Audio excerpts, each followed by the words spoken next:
한마디로 말해서. 네, 오늘은 검찰이 5번째 수사에 돌입한 다스 의혹에 대해서 얘기를 한번 해보겠습니다. 서초동 감식반장 김프로. 오늘은 천국의 경제학이라는 주제로 월요경제학 브리핑을 드리겠습니다. 이완배 기자의 경제의 속살. 네, 오늘은 벨기에의 시인이자 극작가인 모리스 마테렐링크의 산문집 운명의 문 앞에서 소개해드리겠습니다. 정선태 교수의 오늘을 읽는 책. 예, 오늘은 제가 꼽은 올해 3대 정치 뉴스 중 첫 번째, 박근혜를 끌어내린 국민들에 대해 말씀드리겠습니다. 김성회의 답, 청, 너. 김용민 브리핑, 잠시 후 시작합니다.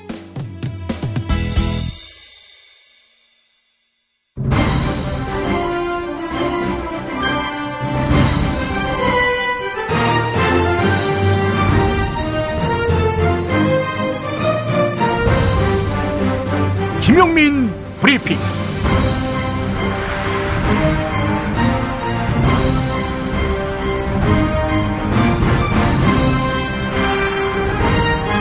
(2017년 12월 26일) 화요일입니다. 문재인 정부가 집권 2년 차를 앞두고 국정 기조의 중심을 적폐 청산에서 민생으로 서서히 옮겨갈 조짐을 보이고 있다. 이 문장이 바로 동아일보 일면 머릿기사 모두 부분입니다. 네이버를 보았습니다. 순공감순 1위를 보니까 이런 댓글이었습니다. 적폐의 새끼들, 아무리 가짜뉴스, 개같은 선동짓거리 해봐야 알만한 사람들은 다 안다. 네, 이런 의견이 다수에게 공감을 받는 한 수구 기득권 언론에게는 미래가 없을 것입니다. 사실 촛불혁명으로 탄생한 문재인 정부는 적폐 청산을 완수하지 못하고는 이게 나라냐라고 탄식한 국민의 상처를 치유할 길이 없다고 밝힌 바 있습니다. 사이다 한 병을 들이킨 것 같은 시원함을 안겨주는 댓글이었습니다. 오늘의 주요 뉴스 만나보시죠.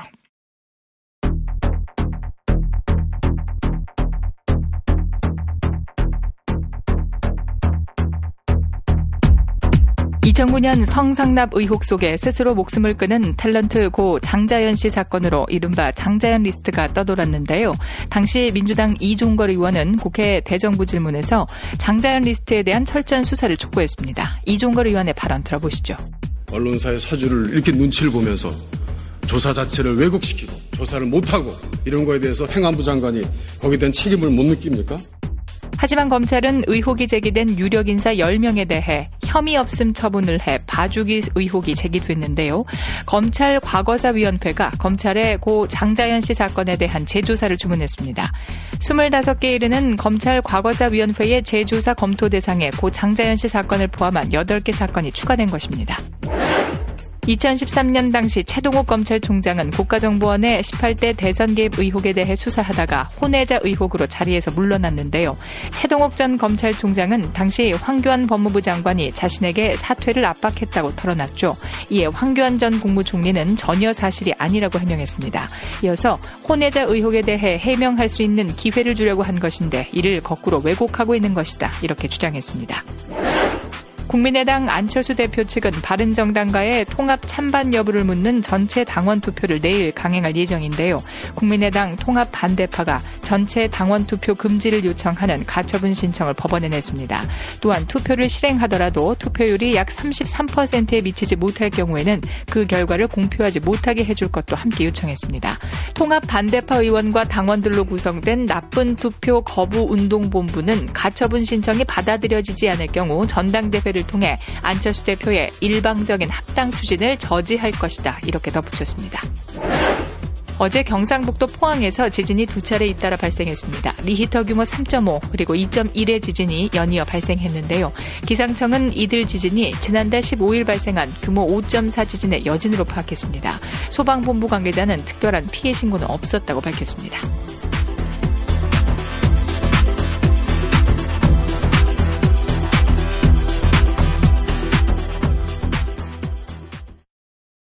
공익제보자를 보호하는 가장 쉽고도 중요한 방법은 공익제보자의 신분이 노출되지 않도록 하는 것입니다.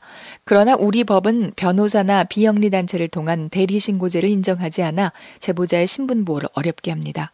실명으로 접수된 공익제보자의 신분은 조사 과정이나 이첩 과정에서 쉽게 노출됩니다. 신분이 노출되면 직장 내 불이익을 받거나 보복성 고소고발을 당할 위험이 커집니다. 우리 사회가 공익제보 이후 공익제보자의 삶에 좀 더 관심을 가질 수 있도록 아름다운 재단이 어쩌다 슈퍼맨 캠페인을 진행하고 있습니다. 공익제보자를 응원하는 캠페인에 함께해 주시기 바랍니다. 어디선가 나타나서 생명을 구하고 정의를 지키는 영웅 슈퍼맨. 우리 주변에도 많은 슈퍼맨이 있습니다. 바로 공익제보자입니다. 어쩌다 슈퍼맨이 되어야만 했던 그들에게 세상은 따뜻하지 않았습니다. 수많은 생명을 살린 2명의 간호조무사는 권고사직을 당했고 장애인의 인권을 위해 싸운 선생님은 결국 사직했습니다. 어려움을 감내하고 있는 슈퍼맨들에게 이제 우리가 감사를 전해야 할 때입니다. 시민사회 지지 캠페인 어쩌다 슈퍼맨에 함께해 주세요. 아름다운 재단.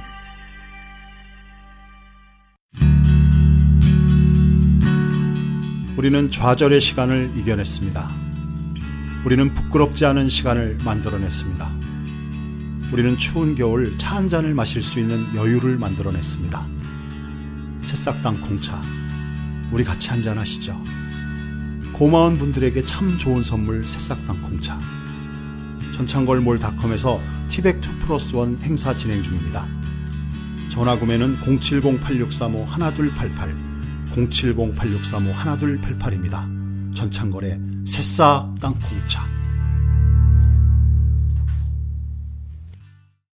엄마, 이따가 독서실 갔다 올게. 현미 쌀국수 해줘. 여보, 우리 남도 여행 갔을 때 먹었던 나주곰탕 생각난다. 알았어. 내가 남도 먹거리 쇼핑몰에서 한 방에 해결하지. 남도 먹거리 쇼핑몰의 국민건강 프로젝트. 전통 방식 그대로 100% 한우 나주곰탕과 현미 쌀국수로 가족의 건강을 책임집니다. 남도 먹거리의 특판 4종 세트를 만나보세요. 다음 포털에서 남도 먹거리를 검색하시거나 주문 전화 1544-1669 1544-1669로 전화주세요.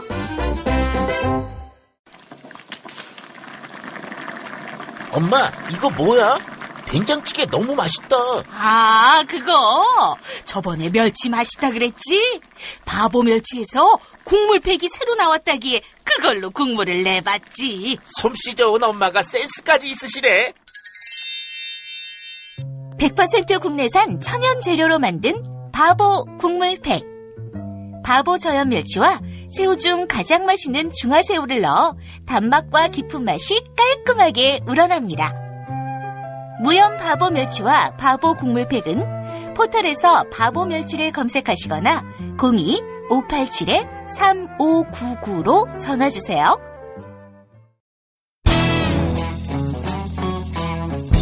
서초동 감식반장 김프로.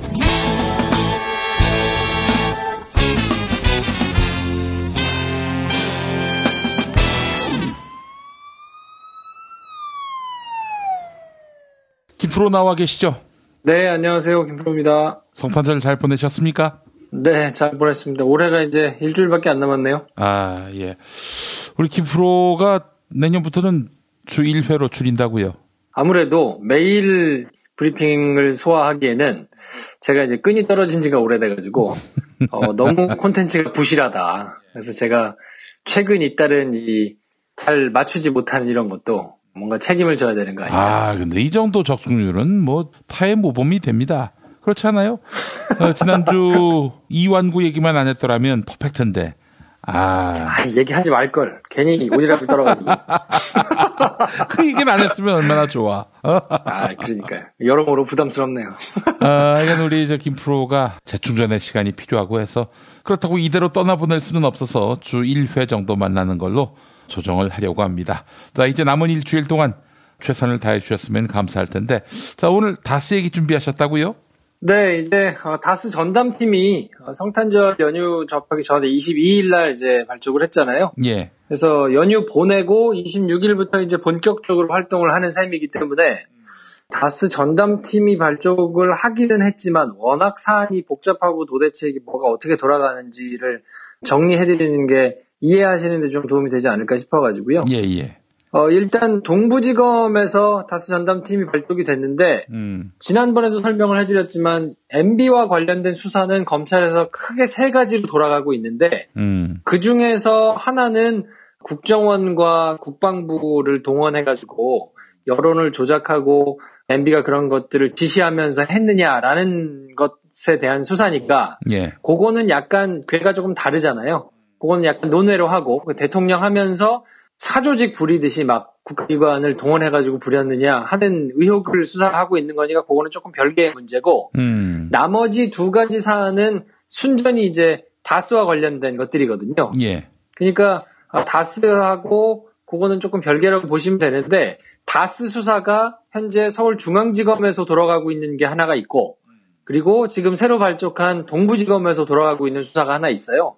이 2개의 성격은 어떻게 다른가 설명을 드리면 먼저 문찬석 차장검사라는 분이 지금 동부지검 차장검사로 있는데 그분이 팀장이 돼가지고 부장검사 1명 그리고 검사 2명 수사관 한 10여 명 해가지고 요 사람들이 이제 뭉쳐가지고 수사를 하고 있는 게 다스의 비자금 관련된 수사입니다.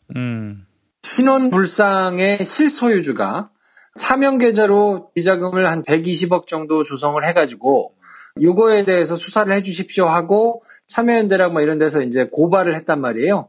근데 뭐 여태껏 터져나왔던 여러 가지 의혹들이 이제 굉장히 많잖아요. 그리고 증언을 했던 사람들도 있고 이렇기 때문에 그냥 풍문으로 넘기기에는 이제 너무 구체적으로 돼 있기 때문에 이 지금 고발된 내용만 따지면 뭐 횡령, 범죄 수익 은닉, 조세 포탈 이런 것들이 이제 주요 혐의가 될 거고요. 그리고 여기 하나 더 있는 게 당시에 특검 수사가 이루어졌던 내용이기 때문에 정호영 특검이 특수 직무유기 혐의로 이제 같이 넘어가 있어요. 그러니까 이런 내용을 동부지검에서 지금 수사를 하고 있다고 보시면 될 것 같고요. 특검이 직무유기를 했다는 거는 당시에 특검이 수사를 했을 때 자금 흐름이 이상한 게 나왔고 그래서 그 계좌라든지 뭐 이런 것들을 충분히 파악했는데도 이거를 더 수사를 하지 않고 검찰의 자료도 제대로 안 넘겼다라는 의혹이거든요. 물론 이 내용에 대해서 정호영 특검은 당시 이 비자금 조성이 아니고 직원이 횡령한 거였다.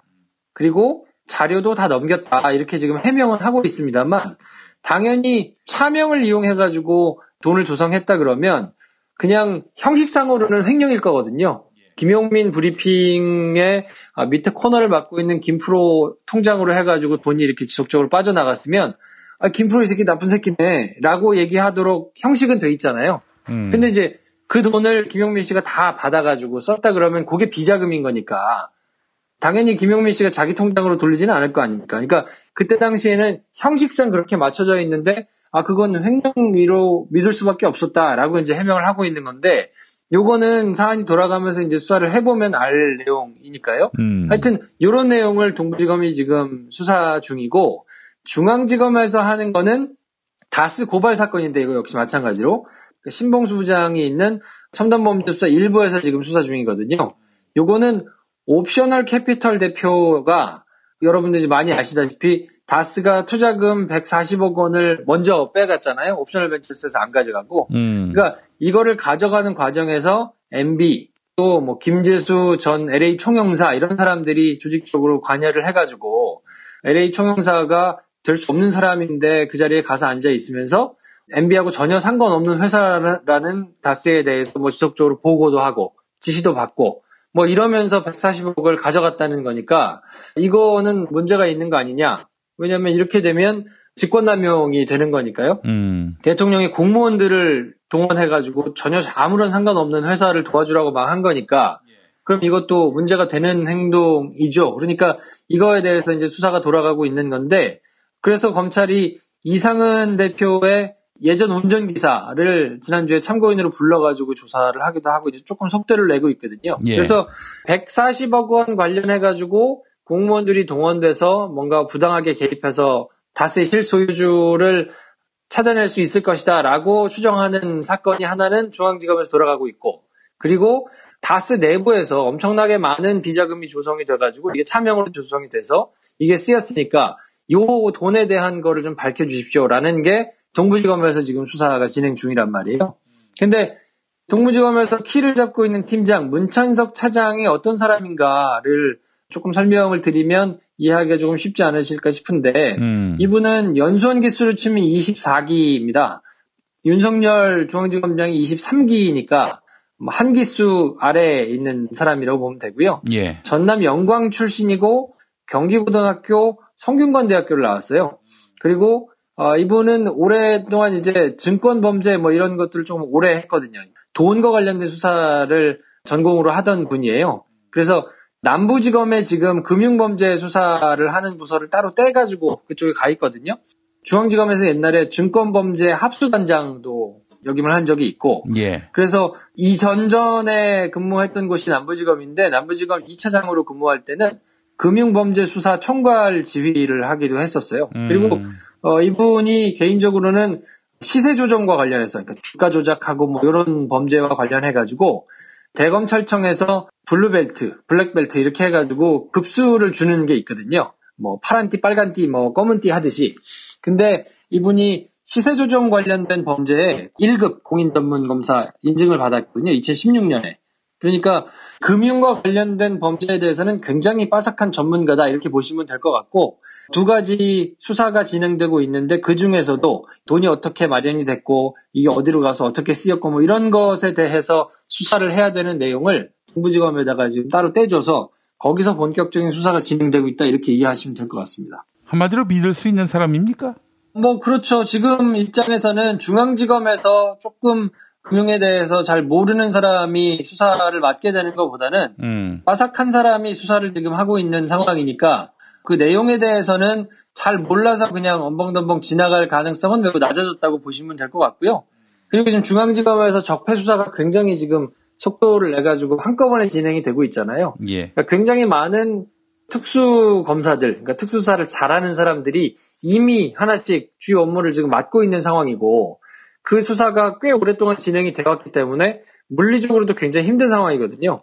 이런 상황에서 중앙지검이 아닌 동부지검에 나와 있는 검사들이 이 사건만 지금 별도로 맡아서 진행을 하는 거니까 그냥 수사의 내용적인 면만 보더라도 수사팀이 수사하기에 용이한 환경이 된 거는 확실합니다. 문찬석 차장검사의 상부가 윤석열 서울중앙지검장이다 보니 아무래도 이명박 씨에게는 수사 구도가 상당히 불리하겠어요. 아주 엄밀히 말씀드리자면 중앙지검장이 아니고 이제 동부지검장 밑에 있기 때문에 요거는 일정 부분 예전에 이제 윤석열 지검장도 그렇고 BBK와 관련해가지고 수사를 할 때 특검으로 파견이 되고 이랬던 이제 전력이 있단 말이에요. 그래서 일부 매체에서는 윤석열 지검장이 예전에 특검과 자유로울 수가 없으니까 이거는 뭔가 다른 팀에서 수사를 해야 되는 거 아니냐 이런 문제 제기도 했었거든요. 그랬죠. 형식적으로 보자면 그런 부담도 좀 덜어진 거죠. 그러니까 중앙지검에서 예전에 수사했던 사람들에 대해서 뭔가 껄끄러운 결과를 내는 이런 결과를 좀 피할 수 있으니까. 그리고 제가 조금 이따가 설명을 드리겠지만 검찰이 이번 사건을 어떻게 처리할 것인가에 대해서도 미리 생각을 해볼 필요가 있는 게, 이 사건에 대해서만 검찰이 지금 살펴본 게 특검을 포함해서 4번이란 말이에요. 예. 그러니까 예전에 도곡동의 땅 주인이 누구냐, 모든 게 이제 도곡동 땅으로부터 시작이 된 거잖아요. 거기에 땅값이 오르면서 그 돈을 이제 시드 삼아가지고 여기저기 투자하면서 지금 다스가 이렇게 커진 건데, 그 당시에 도곡동 땅 주인이 누군가 검찰이 수사를 했는데 이때 제3자, 그러니까 지금 땅 주인 거 같지는 않고 제3자 거 같은데 그 제3자가 누군지는 모르겠다 이렇게 그걸 결론을 내려버렸단 말이에요. 그랬죠. 근데 그때가 이제 MB가 대통령 되기 직전이니까 봐주기 수사 아니냐라고 했지만 그때 당시에는 워낙 MB가 그냥 대통령이 되는 게 확실시 되는 때였기 때문에 대선 국면에 접어들어가지고 주가 조작을 누가 한 거냐, 이거를 MB가 알고 같이 한 거냐, 아니면 김경준이 혼자 한 거냐, 이거 가지고 또 검찰이 수사를 한번 하고 그 뒤에 특검도 수사를 한번 했단 말이에요. 근데 이것도 역시 마찬가지로 MB가 그냥 사기를 당한 것으로 정리가 되고 당시에 김경준 씨가 8년형을 선고받고 옥고를 치렀잖아요. 그리고 나서 나중에 우리 김용민 씨를 포함해서 낙검수에서 의혹을 제기해서 내곡동에다가 지금 집을 사놓는데 이 내곡동 땅을 사면서 이상은 씨한테 6억 원을 받아가지고 땅을 샀는데 알고 봤더니 이게 다스에서 나온 비자금이 아니겠느냐라고 의혹을 제기해서 이것도 역시 마찬가지로 특검이 진행이 됐는데 이때도 돈의 출처를 정확하게 밝히지 못하면서 또 한 번 면죄부를 줬단 말이에요. 그러니까 도곡동 땅, BBK, 내곡동 때문에 불거진 뭐 다스 비자금 이런 것들이 여러 차례 수사가 한번 훑고 지나갔는데도 검찰에서만 벌써 3번이나 걸쳐가지고 일종의 면죄부를 주는 수사 결과를 내놨기 때문에 지금 사실 검찰의 가장 큰 고민은 뭘 거냐면 예전에 했던 수사들에 대해서 문제가 나오지 않게 수사 결과를 어떻게 하면 처리할 수 있을까가 아마 검찰의 가장 큰 고민일 거예요. 왜냐하면 여태까지 유수히 봐왔던 검찰의 행태를 보면 검찰이 하여튼 자기 조직에 오른손 들어가지고 자기 왼팔 자르는 거는 한 번도 한 적이 없거든요. 정말 단 한 번도 제대로 개혁다운 개혁을 한 적이 없어요. 그러니까 지금껏 한 적이 없다 그러면 다 이유가 있는 거 아니겠어요? 나중에도 이거는 하기 어렵다고 봐야 될 거고 뭐 천하의 윤석열이라 하더라도 윤석열 혼자서 하는 거는 아니니까 또 문무일 검찰총장이 아무리 훌륭한 사람이라 하더라도 조직 내부에서 돌아가는 조직의 논리가 있기 때문에 이거는 뭐 개인의 의지를 가지고 한다는 거는 사실은 조금 어렵다고 봐야 되고 그래서 아예 시스템적으로 무소불위의 권력을 검찰 혼자서 쥐고 흔드는 걸 좀 막아야 된다라고 지금 진행되고 있는 게 뭐 공수처 뭐 이런 것이기 때문에 이거는 검찰한테 이번에 검찰이 굉장한 수사 의지를 가지고 막 그 전과 달리 수사를 하고는 있지만 자기 환부를 다 도려낼 거를 기대하는 거는 저는 보기에 좀 어렵다고 봐요. 아니 그 2007년, 2008년 그 어처구니 없는 수사 결과의 범주 안에서 이번 수사 결과가 나온다는 얘기예요? 검찰이 그렇게 멍청하지 않죠. 그래서 제가 말씀드리고 싶은 거는 이번 수사는 MB한테 굉장히 불리하게 나올 가능성이 크다고 봅니다. 아니 그러면 뭐야 지금 한 얘기는? 그러니까 검찰 입장에서는 검찰이 예전에 냈던 결론에 대해서 스스로 생채기를 내는 결론을 내기는 저는 어렵다고 봐요. 내더라도 아주 뭐 지엽적인 부분에서 사과 정도 하거나 뭐 이렇게 되지 그때 당시에 이 사람들이 모두 다 뭐 비리에 얽혀가지고 뭐 이렇게 했다라고 다 드러내서 밝히기는 어렵지만 지금 수사가 진행 중인 내용들은 자세하게 들여다보면 예전에 진행됐던 수사들과는 혐의 내용이 달라요. 그러니까 이게 무슨 말이냐면 다스의 실소유주가 누구냐를 밝히더라도 그 밝혀낸 과정이 예전에 제기됐던 의혹들 있지 않습니까? 뭐 도곡동 땅 주인이 누굽니까? 내지는 BBK의 주가 조작을 누가 했습니까? 아니면 내곡동에서 그때 내곡동 땅을 사는데 그때 당시에 돈을 누가 대줬습니까? 뭐 이런 거에 대해서 당연히 그것들을 수사하다 보면 다스 실소유주가 MB였다는 걸 알 수 있지 않았겠습니까? 라고 사후적으로 추궁은 가능하지만 지금 나와 있는 것은 이미 120억 원이라는 돈이 돌아서 그게 차명으로 돌아가지고 나와 있던 전혀 새로운 범죄 혐의거든요. 그러니까 이 새로운 범죄 혐의에 대해서 제대로 수사를 해서 이거의 실소유주가 MB라는 거를 명확하게 밝혀내면 사람들의 시선은 MB로 향할 가능성이 더 크고요. 그러면 그때 당시에는 왜 못 밝혔느냐라고 봤을 때 그때 당시에는 돈의 규모가 이렇게 크지 않았고 당시에는 비자금이 아니라 직원 일부가 횡령한 것으로 볼 수밖에 없었던 이런 내용들을 잘 커버하면서 아주 세게 수사 결과가 나와야 MB와 관련된 사람들이 제대로 처벌받는 모양새가 나와야 그 전에 잘못했던 검사들의 허물을 많이 들춰내지 않아도 되는 뭐 이런 지금 형국이라고 할까요? 그렇기 때문에 제가 보기에는 결과적으로는 MB가 엄벌에 처해질 가능성이 매우 높다라고 지금 전망합니다. 저는. 뭐 어쨌든 MB가 처벌되는 방향으로 간다.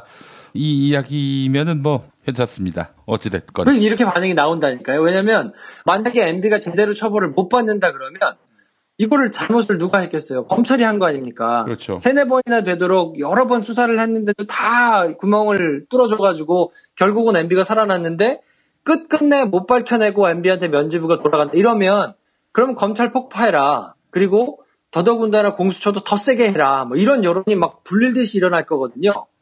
그렇기 때문에 이거를 막아내려면 MB에 대해서 세게 수사를 해서 아주 제대로 처벌을 해서 그래 MB가 처벌받았으니까 옛날에 뭐 대통령 바로 이제 될 사람이고 한참 서슬퍼런 대통령 시절인데 그때 하는 거 한계가 있지. 좀 봐줘. 이렇게 여론이 될 수 있기 때문에 지금 검찰에서는 직을 걸고 하여튼 명운을 걸고 MB에 대해서 세게 수사를 할 수밖에 없어요. 그래서 지금 MB 쪽에서는 최대한 정치 뭐 보복이네 어쩌네 이런 프레임을 가지고 나와가지고 뭘 하지만 잘 안 먹힐 거거든요.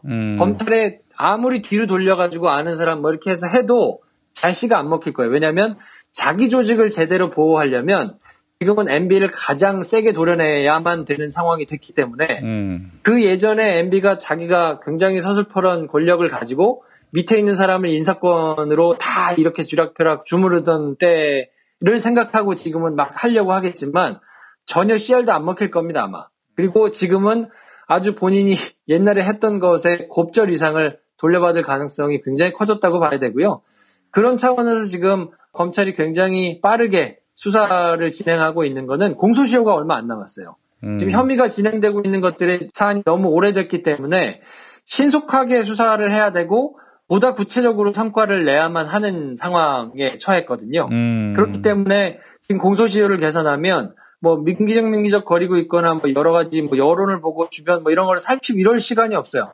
검찰 조직이 최대한 덜 피를 보려면 최대한 세게 MB를 수사해야만 되는 상황이고 이 과정에서 어쩔 수 없이 예전에 잘못했던 허물에 대해서도 칼을 들이댈 수밖에 없을 겁니다. 근데 전부 다 들이댈 수는 없을 거고 그 안에서도 경중을 따져서 야 이거는 법리적으로 아무리 봐도 이건 좀 빠져나가기가 어렵다. 그러면 그래 그럼 우리 식구라도 조금 쳐낼 수밖에 없겠다. 어쩔 수 없이. 다만 나머지 사람들은 조금 보호를 해야 되니까 최대한의 보호 논리를 만들려면 그거를 우리가 왜 이렇게 할 수밖에 없었어요 라는 거를 자세하게 설명하는 방식으로는 불가능하기 때문에 덮어지지 않거든요. 그러니까 지금은 결과를 모든 국민이 원하는 센 걸로 내는 수밖에 없다라고 놓고 지금 달리고 있다고 봐야 될 거니까 하여튼 MB 수사와 관련해서는 시간을 두고 조금 지켜보시면 예전하고는 비교할 수 없이 센 결과가 나올 것이라고 저는 거기에 500원을 겁니다. MB를 봐줄 가능성은 없다. 이렇게 봐도 됩니까? 그럼요. 왜 그렇게 되면 그 부담을 오롯이 검찰에 다 안아야 되는데 제가 적어도 경험한 그리고 제가 아는 검찰은 그럴 가능성이 없고요. 그렇게 되면 그 이후에 아마 검찰 조직 자체가 뭐 공수처나 뭐 이런 것이 굉장히 힘을 받으면서 붕괴될 가능성이 굉장히 세기 때문에요. 최대한 검찰 조직을 지키려면 지금 이게 조금 뭐 면구스럽긴 하고 조금 뭐 볼품이 없긴 해도 옛날에 제대로 수사 못했던 것을 제대로 밝혀내야만 자기들이 산다는 생각을 아마 하고 있을 거예요. 그러니까 야 시간 지나고 법리적으로 그때는 어쩔 수 없었잖아 뭐 이런 얘기를 내부적으로는 툴툴거리면서 개인적인 자리에서는 하겠지만 수사 결과에 대해서는 지금은 그럴 수 있는 상황이 아니라고 봐야죠. 알겠습니다. 세게 처벌을 해서 검찰의 과거 MB 덮어주기 수사 이걸 또 잊어버리게 만든다. 이런 맥락으로 이해하면 되겠군요. 네네. 그러니까 뭐 하여튼 제대로 쳐다보려면 그것과는 별개로 가야 되거든요. 그러니까 검찰 조직이 무소불위의 권력을 계속 쥐고 흔드는 거는 절대 바람직하지 않기 때문에 이걸 시스템적으로 어떻게 제도화해가지고 고쳐나갈 것인가에 대한 고민은 계속해야 되고요. 그러면 그 역시 아무리 세게 MB에 대한 결과를 내놓더라도 야 검찰이 옛날에 잘못했던 것이 있잖아 라고 계속 살펴보는 것은 같이 가야 될 거예요. 그냥 MB 수사 결과가 만약에 세게 나왔다고 해서 그것만 좋다고 검찰 잘했다라고 하고 가면 안 되는 부분이 분명히 있지만 어찌됐든 지금은 뭐 그냥 논리적으로 봤을 때 물론 이제 수사는 생물이고 나오는 상황에 따라서 검찰이 어떤 추식을 쓸지는 조금 더 지켜봐야 되겠습니다만 그거는 뭐 시간이 지나면서 해설을 해드리면 될 문제 같고 수사를 착수하는 지금 시점에 있어서는 논리적으로는 그렇습니다. 그러니까 어쨌든 세게 수사 결과가 나올 가능성이 높으니까 너무 상심하시거나 아니면 조마조마하시지 않은 상태로 보셔도 되지 않나 싶은 생각이 좀 드네요. 알겠습니다. 자, 김프로 오늘 수고하셨습니다. 네, 내일 뵙겠습니다. 운전자를 위한 꿀팁 7,000원 운전자 보험 카페. 알고 계세요? 교통사고가 나면 형사합의금, 벌금, 변호사 비용 이거 자동차 보험에서는 보장 못해요. 운전자 상해까지도 책임져 드리는 7,000원 운전자 보험 카페. 버스, 택시, 트럭 등 영업용 차량 운전자를 위한 12,500원 운전자 보험 카페도 있습니다. 실손, 부모님 건강, 자녀 보험도 안내해 드립니다. 02849-9730 연중 무휴라 언제든 02849-9730. 유산균 사랑 두 종류를 사시면 묻지도 따지지도 않고 한 객값만 받는 이벤트를 12월 31일까지 실시합니다. 내 몸에 맞는 유산균 찾기 프로젝트. 수량 소진 시 이벤트가 조기 종료될 수 있으니 빨리 서두르세요. 묻지도 따지지도 않고 섭취하는 유산균과의 이별 선언. 미궁 유산균 사랑. 너를 위한 헌정 유산균, 나를 위한 적중 유산균. 유산균 사랑 4종 출시. 야, 너 홍어 판다 그랬지? 팔지. 근데 홍어가 진짜 그렇게 몸에 좋아? 아니, 끝내준다니까. 우리 엄마 관절염인데? 홍어. 나 숙취는? 홍어. 마누라 다이어트는? 홍어. 큰 이모 변비? 홍어. 작은 형 소화불량은? 홍어. 여동생 피부? 홍어. 큰 누나 주름? 홍어. 명절 때 선물은? 홍어라니까. 근데 비싸지? 열나 싸고 열나 맛있는 홍어가 있다니까. 어디? 알싸한 홍어. 1599-6456.com 혹은 1599-6456 전화 주문도 가능합니다. 골반 잡자 바로 잡자 바디로직. 허리 통증 바로 잡자 바디로직. 몸매 교정 바로 잡자 바디로직. 자세가 좋아지는 골반 교정 타이즈 바디로직. 검색창에 골반 교정 바디로직.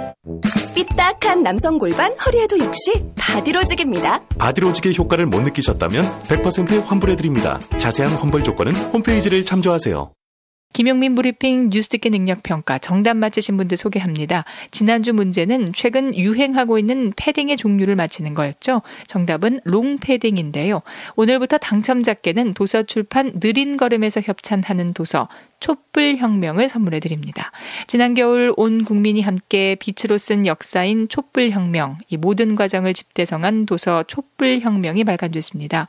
대학 포기선언으로 유명한 김예슬 작가가 집필했습니다. 다른 당첨자에게는 애주가들의 한 아이템 술친굼 한 박스 보내드립니다. 검색창에서 술친굼을 찾아주세요. 금요일 정답자 가운데 한 분에게는 남도 먹거리에서 협찬하는 식품 꾸러미 상품 보내드립니다. 인터넷 주소창에 남도먹거리.kr 입력해주세요. 금요일 정답자 가운데 다른 한 분에게는 골반 보정 속옷 바디로직 리포머 팬츠 선물해드립니다. 포털 사이트에서 바디로직을 검색해주세요. 금요일 정답자 가운데 다른 한 분에게는 머문빌리지 이용권 격주로 보내드립니다. 총 3,000평의 대지와 건물 2동을 오직 한 팀에게만 서비스합니다. 애청자 여러분의 성원에 힘입어서 일요일과 평일 가격을 대폭 낮춘 머문빌리지 할인 행사를 진행하고 있습니다. 포털 사이트에서 머문빌리지를 찾아주세요. 정답자 창석 오빠나 이불님, 적폐 세력들이 활개를 치네요. 정의사회를 구현해야 합니다. 연두부 엄마님, 김아빠에서 김엄마로 개종했습니다. 멍캠님, 김프로님 무기노역 축하합니다. 심포로사님, 김프로님 계속 만나고 싶어요. 타잔딸님, 사법부 개혁이 절실합니다. 더치커피 33님, 김용민 브리핑이 있는 한 적폐청산 수사에 피로감은 있을 수 없죠. 문통방통 사연 당첨자께는 별을 따다 구운 가지에서 만든 강릉 두부도넛 선물해드립니다. 주문 전화 033-646-2668, 인터넷 주문 베이킹파머.co.kr입니다. 팟빵 게시판에 사연과 함께 이메일 주소 올려주시면 문통방통 코너에서 소개해드립니다. 지난주 당첨자는 러브FM 103.5님, 사연은 문통방통 코너에서 소개해드리겠습니다. 김용민 브리핑 뉴스 듣기 능력평가, 오늘도 많은 참여 바랍니다.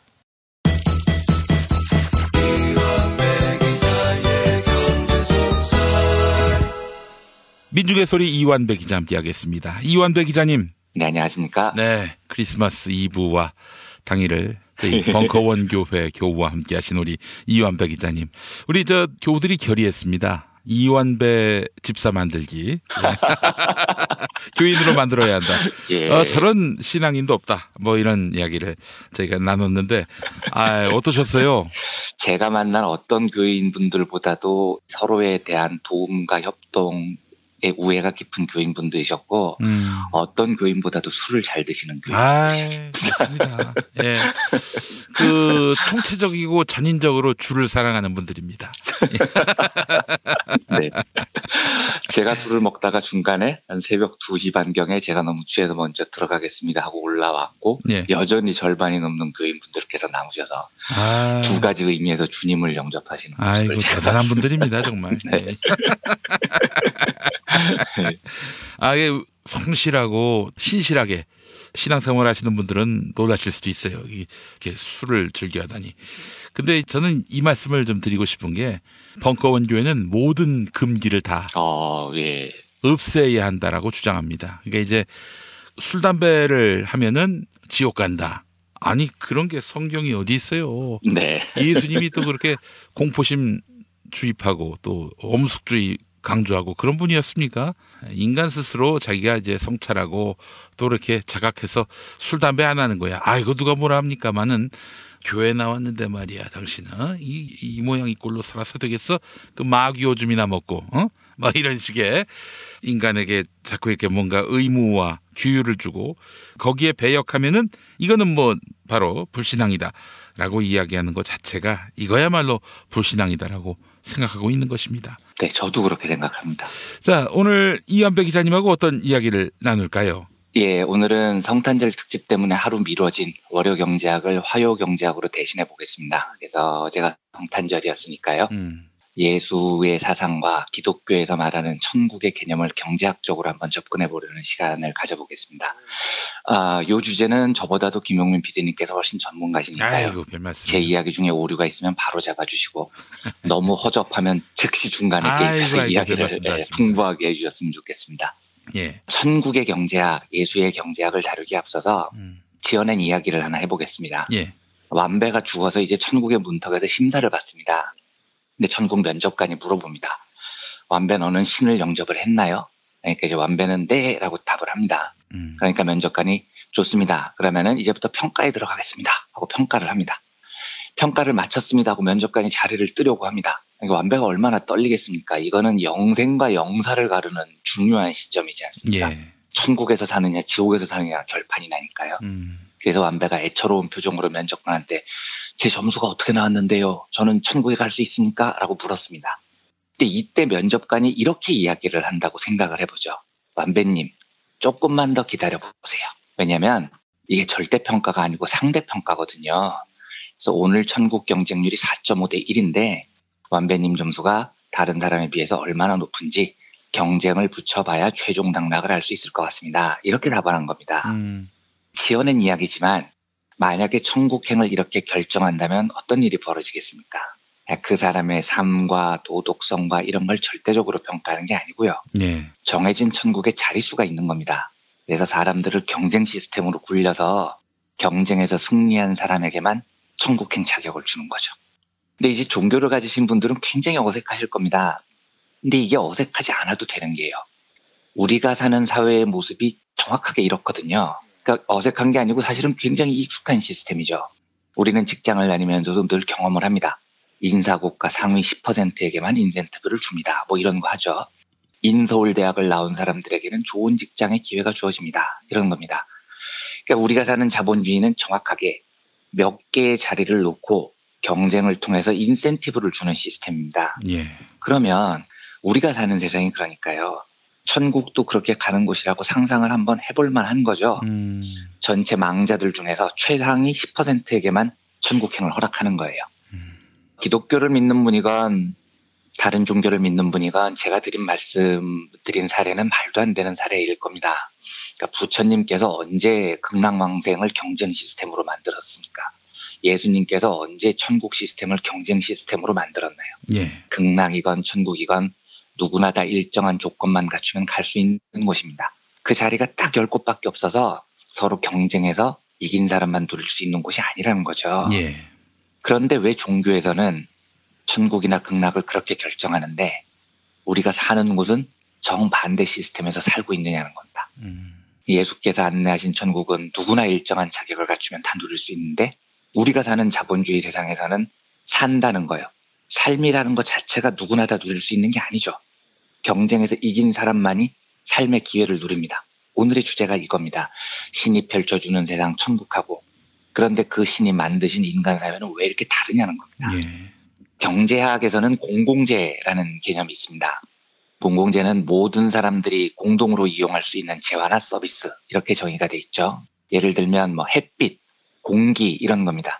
누구나 자유롭게 공짜로 이용을 할 수 있는 거. 이게 공공재입니다. 근데 자본주의 경제학은 이 공공재를 끔찍이 싫어해요. 왜냐하면 공공재가 시장 원리가 적용이 안 되기 때문입니다. 그러니까 시장 원리라는 건 내가 그 서비스를 이용하려면 가격을 지불을 해야 됩니다. 그래서 수요와 공급이 형성이 돼야 되고요. 수요와 공급이 맞는 지점에서 정확한 가격이 만들어져야 효율적으로 자원이 분배된다고 주류 경제학자들은 믿어요. 그런데 햇빛이나 바람 같은 건 가격을 어떻게 매길 겁니까? 누구나 무한히 공짜로 사용할 수 있는 거잖아요. 뭐 햇빛을 10분 쬐면 3,300원 내세요 이렇게 가격을 매길 수가 없는 겁니다. 그래서 이 진보 경제학이나 보수 경제학이나 공이 공감을 하는 부분은요. 이 공공재에는 시장 원리를 적용할 수 없다는 겁니다. 그래서 이제 공공재는 국가가 담당을 해야 된다는데 동의를 해요. 그러니까 이건 보수 쪽 경제학자들도 무조건 100% 동의를 합니다. 다만 진보 쪽 경제학자들은 이 공공재의 영역을 보다 넓게 보는 거고요. 보수 쪽 경제학자들은 공공재를 최대한 범위를 줄이려고 하죠. 왜냐하면 공공재가 많으면 시장의 역할이 작아지고 시장의 역할이 작아지면 자원이 효율적으로 분배되지 않는다고 주류 경제학자들은 믿거든요. 그러니까 이제 공공재가 많아질수록 공짜 승객, 뭐 영어로 프리라이더가 많아지기 때문에 자원이 비효율적으로 분배가 된다고 보는 겁니다.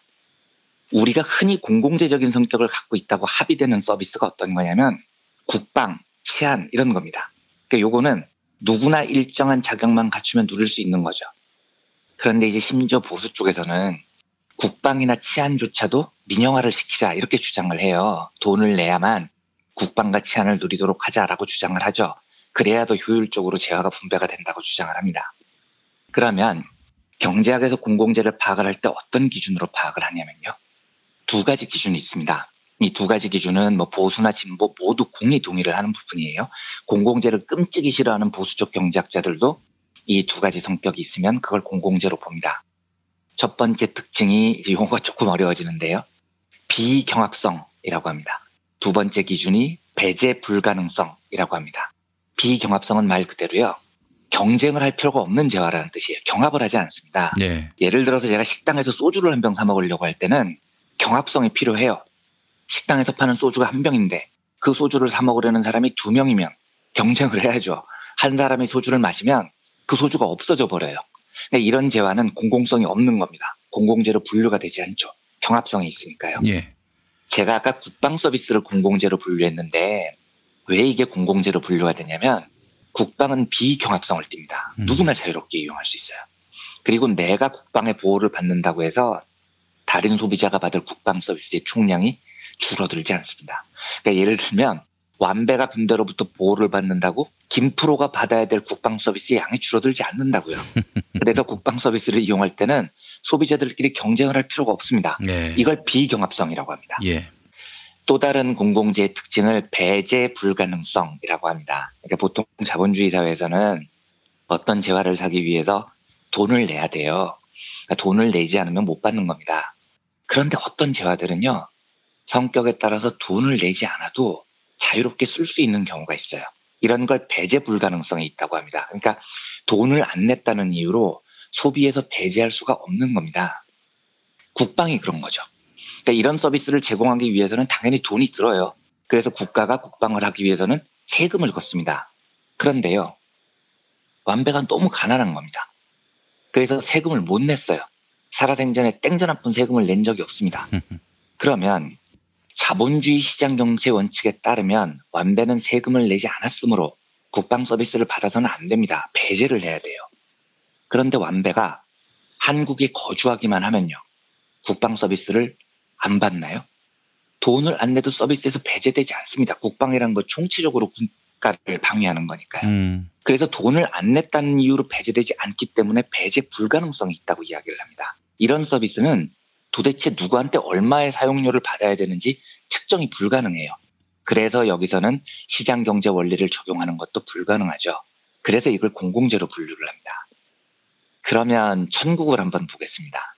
구약시대만 해도 선민, 유대민족에게만 열려 있었다고 믿었던 천국을 예수께서 이 땅에 오셔서 보혈을 흘리고 돌아가심으로써 그 천국의 문이 전 세계 모든 민중들에게 다 개방이 됐다는 게 예수님의 사상이죠. 그러면 천국은 공공재이냐는 게 제 질문입니다.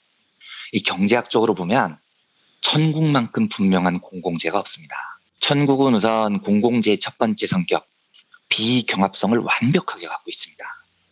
천국은 누구나 갈 수 있는 곳이잖아요. 예수를 영접하기만 하면요. 예. 천국행 티켓을 얻기 위해서 경쟁을 해야 됩니까? 예를 들면 제가 천국에 가면 김용민 PD님이 천국에 갈 확률이 줄어드나요? 자리가 없어져서 경합성이 생깁니까? 안 생깁니다. 천국은 태양이나 바람처럼 무한하게 공급되기 때문에 누구나 갈 수 있고 누군가가 간다고 해서 자리가 줄어들지 않아요. 그러니까 전형적인 비경합성을 가진 존재입니다. 그래서 누구는 갈 수 있고 누구는 가지 못한다. 이런 식의 그 대결 구도라고 해야 될까요? 대결 구도를 만들어내는 것도 이 비경합성을 경합성으로 만드는 거라고 봐야 되는 거 아니겠습니까? 그렇죠. 바로 그렇습니다. 그러니까 상식적으로 비경합성을 가진 재화를 자꾸 경합성을 가진 재화로 이렇게 포장을 하려는 거죠. 그런 전환의 시도가 있는 겁니다. 그런데 우리가 아무리 상식적으로 이야기를 해봐도 천국은 완벽한 비경합성을 가지고 있죠. 그렇습니다. 둘째요. 공공재의 두 번째 성격인 배제 불가능성을 천국은 완벽하게 갖습니다.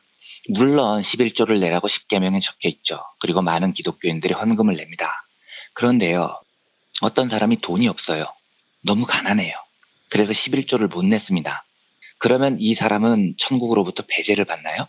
그냥 가난해서 세금을 내지 못해도 국방 서비스를 이용할 수 있는 것처럼 가난해서 헌금을 내지 못해도 천국이라는 서비스를 이용할 수 있습니다. 그러니까 천국은 돈을 일정 정도의 가격을 지불해야 얻을 수 있는 재화적인 서비스가 아니라는 겁니다. 돈을 내지 않았다는 이유로 천국에서 배제당하지 않고, 그렇기 때문에 경제학에서 말하는 공공재의 두 번째 성격, 배제 불가능성을 정확하게 갖습니다. 이제 정리를 해보죠. 예수님의 등장으로 천국은 경제학적으로 볼 때 완벽하게 공공재가 된 겁니다. 그리고 이 공공재는 제가 처음에 말씀드렸듯이 시장 원리가 작동하지 않습니다. 자본주의 주류 경제학에서 이야기하는 수요와 공급, 경쟁을 통한 증치가 전혀 먹히지 않는 영역입니다. 천국이 얼마나 비자본주의적인 곳인지 한번 생각을 해보시면 금방 이해가 되실 겁니다. 이게 자본주의 논리가 먹히려면 이래야 되는 겁니다. 내가 천국에 가기 위해서 연락에 옆 사람하고 경쟁을 해야 돼요. 돈도 엄청 열심히 최대한 많이 내야 됩니다. 천국 서비스를 이용하기 위한 가격을 지불해야 되죠. 그런데 어떤 사람이 천국의 상위 10%에 들기 위해서 평생을 경쟁적으로 선하게 살았고요. 헌금도 엄청 냈어요. 주 예수의 가르침을 열심히 따랐습니다. 물론 이 사람 천국에 갑니다. 문제는요, 평생 헌금 한 푼도 안 냈고요. 나쁘게 살았는데 죽기 직전에 회개를 한 사람도 똑같이 천국에 보내준다고 성경에 기록이 돼 있는 겁니다. 와, 이건 뭐 너무 비효율적이잖아요. 너무 비자본주의적인 방식이잖아요. 실제로 성경에 보면 예수님께서 십자가에 못 박혀 돌아가실 때 함께 매달렸던 강도가 예수여 당신이 나라에 임하실 때 나를 기억하소서라고 마지막에 회개를 하죠. 그러자 예수께서는 내가 진실로 내게 이르노니 오늘 네가 나와 함께 낙원에 있으리라 라며 그 강도를 천국으로 초대를 합니다. 예전에 그 순환절 선극을 할 때 우리 선배가 그 예수 역할을 맡았는데 네가 오늘 밤 나와 함께 낙원상가에 있을 것이다. 실언을 한 적이 있었습니다. 아, 이게 실언이었습니까? 웃기려고 한 얘기가 아니고요? 아니에요. 그때 다들 그냥 넘어갔어요. 아무도 웃는 사람도 없었고 실수했다고 생각하는 사람도 없었는데 저는 제 귀로 똑똑히 들었습니다. 낙원상가에. 자본주의적 관점에서 그 강도는 낙원상가에만 가야 되는 겁니다. 낙원에 오면 안 되는 거죠. 아니, 그렇게 맨 마지막에 회개했다고 낙원에 보내주면 평생 열심히 경쟁적으로 노력한 사람에게는 대가가 제대로 주어지지 않는다고 자본주의는 생각을 할 테니까요. 예. 많은 목사님들이 사형수들을 찾아서 죽기 직전에 회개하라고 권하죠. 예. 그러면 천국문이 열릴 것이라고 말씀을 하십니다. 그런데요, 그렇게 해서 천국에 갈 수 있다면 자본주의 경제 질서는 엉망이 됩니다. 경쟁에서 이긴 사람한테만 천국을 보장해야 될 거 아닙니까? 그래서 이제 사실은 이제 주일학교 때 어떤 학생이 물어본 적이 있었어요, 저한테. 아니, 평소에 개차반처럼 살다가 죽기 직전에 예수를 영접한다. 그리고 천국 가면은 일생 동안 열심히 교회 다니면서 11조 내고 일요일마다 교회 나오고 이렇게 저렇게 신앙생활 한다면서 돈 쓰는 거 그거 뭐가 되냐라고 물어서 제가 그때 뭐라고 궁색한 얘기를 했는지 아십니까? 네. 야, 이 천국도 말이야. 귀천이 있어. 이 서울만 하더라도 이게 판잣집이 있는가 하면은 음마 아파트가 있듯이 열심히 한 사람들은 음마 아파트 사는 거야 임마. 그게 얘기했던. 정말 그렇습니까? 아니 할 말이 없으니까 그렇게 얘기한 건데 얘기해 놓고도 찜찜했습니다. 그러니까 지금 그 학생이 질문을 한 게 너무 자본주의 경쟁을 잘 받아들인 거죠. 노력한 만큼 내가 경쟁에서 이긴 만큼 더 받아야 된다라는 거고. 그렇지 않으면 무임승차자, 프리라이더가 생긴다라는 정확히 자본주의적인 생각인 겁니다. 그래서 경쟁에서 승리하지 못한 자들, 적정한 보상을 내지 못한 자들에게는 불지옥의 뜨거운 맛을 보여줘야지 천국을 제공해서는 안 된다라는 게 자본주의 시장 경제의 원리입니다. 예. 그런데 현실적으로 우리가 알고 있는 천국은, 예수님께서 공개를 하신 천국은 그런 자본주의적인 경쟁이 필요치 않는 곳입니다. 내 옆에 사람을 신앙심으로 이겨야 천국의 문이 열리지 않죠. 그리고 신앙의 경쟁에서 패한 자들을 죽음의 구렁텅이로 몰아내야 내 자리가 보장되는 것도 아닙니다.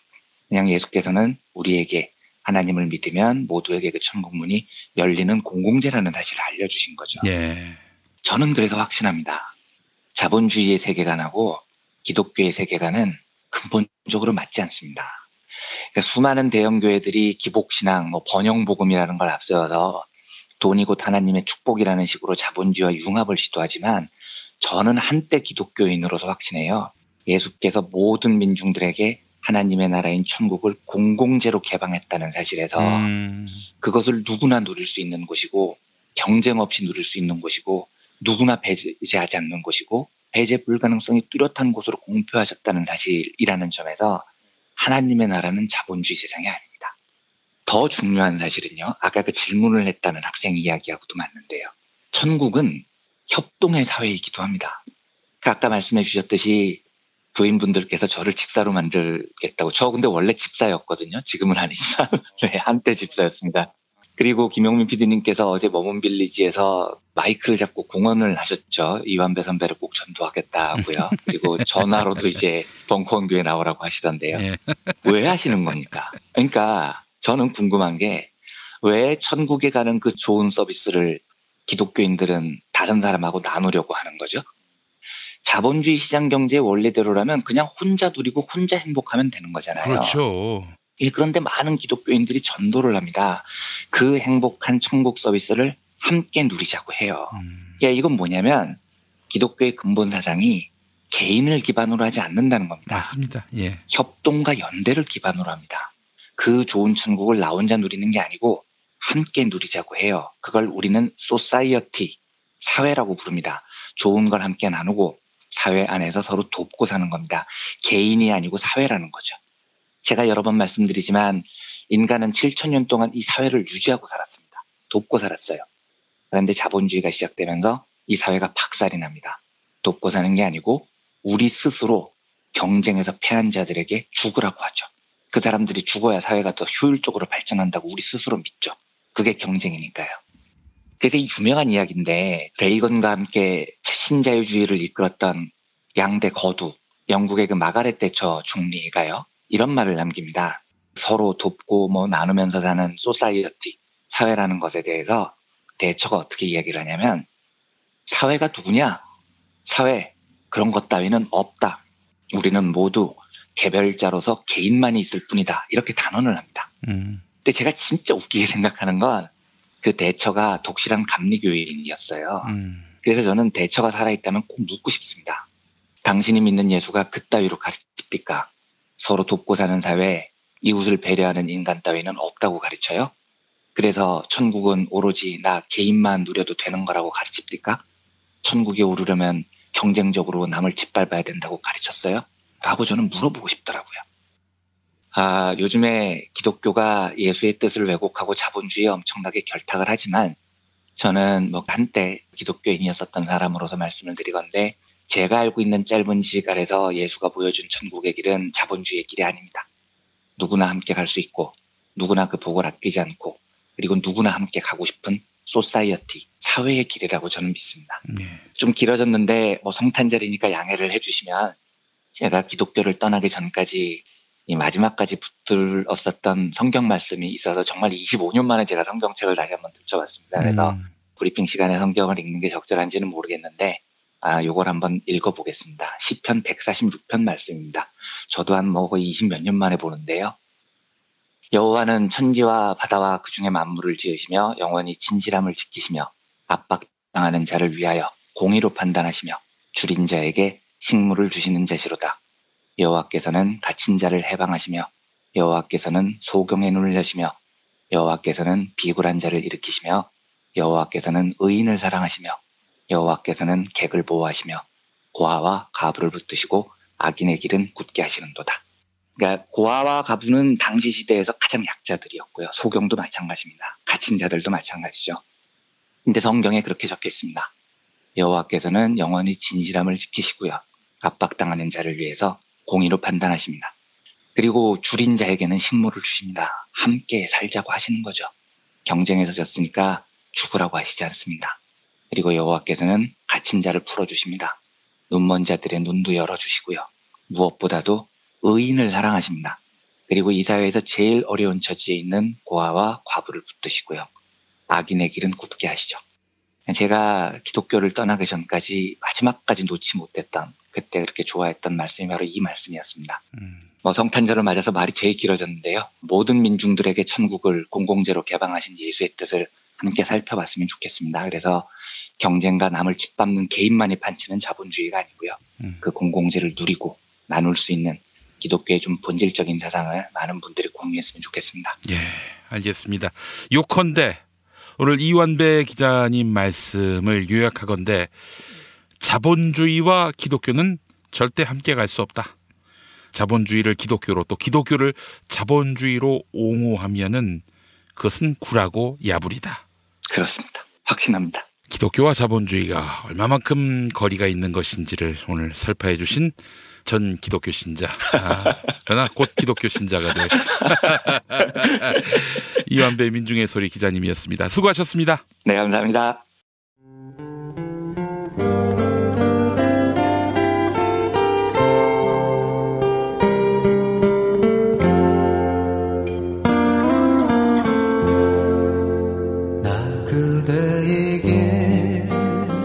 뜨거운 여름이 가고 어느새 찬바람이 옆구리를 스치면 왠지 뜸해졌던 그리운 친구 생각나시죠? 몇 년 만에 만나도 바로 어제 본 것 같은 말 안 해도 내 마음 누구보다 잘 알아주던 속 깊고 다정한 친구 다 있잖아요. 마치 민중의 소리 같은? 이렇게 마음 맞는 친구랑 뜨거운 국물에 소주 한 잔이면 같이 할까요? 당신의 든든한 절친 민중의 소리가 오늘도 당신을 응원합니다.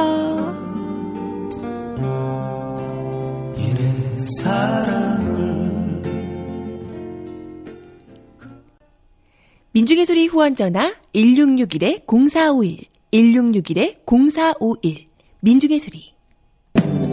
진실은 반드시 밝혀진다고. 무엇이 진실입니까? 대통령이라고 하는 지위를 진실을 밝히지 않는 데에 역이용해서. 김보영 아나운서가 함께합니다. 아프니까 팩트다.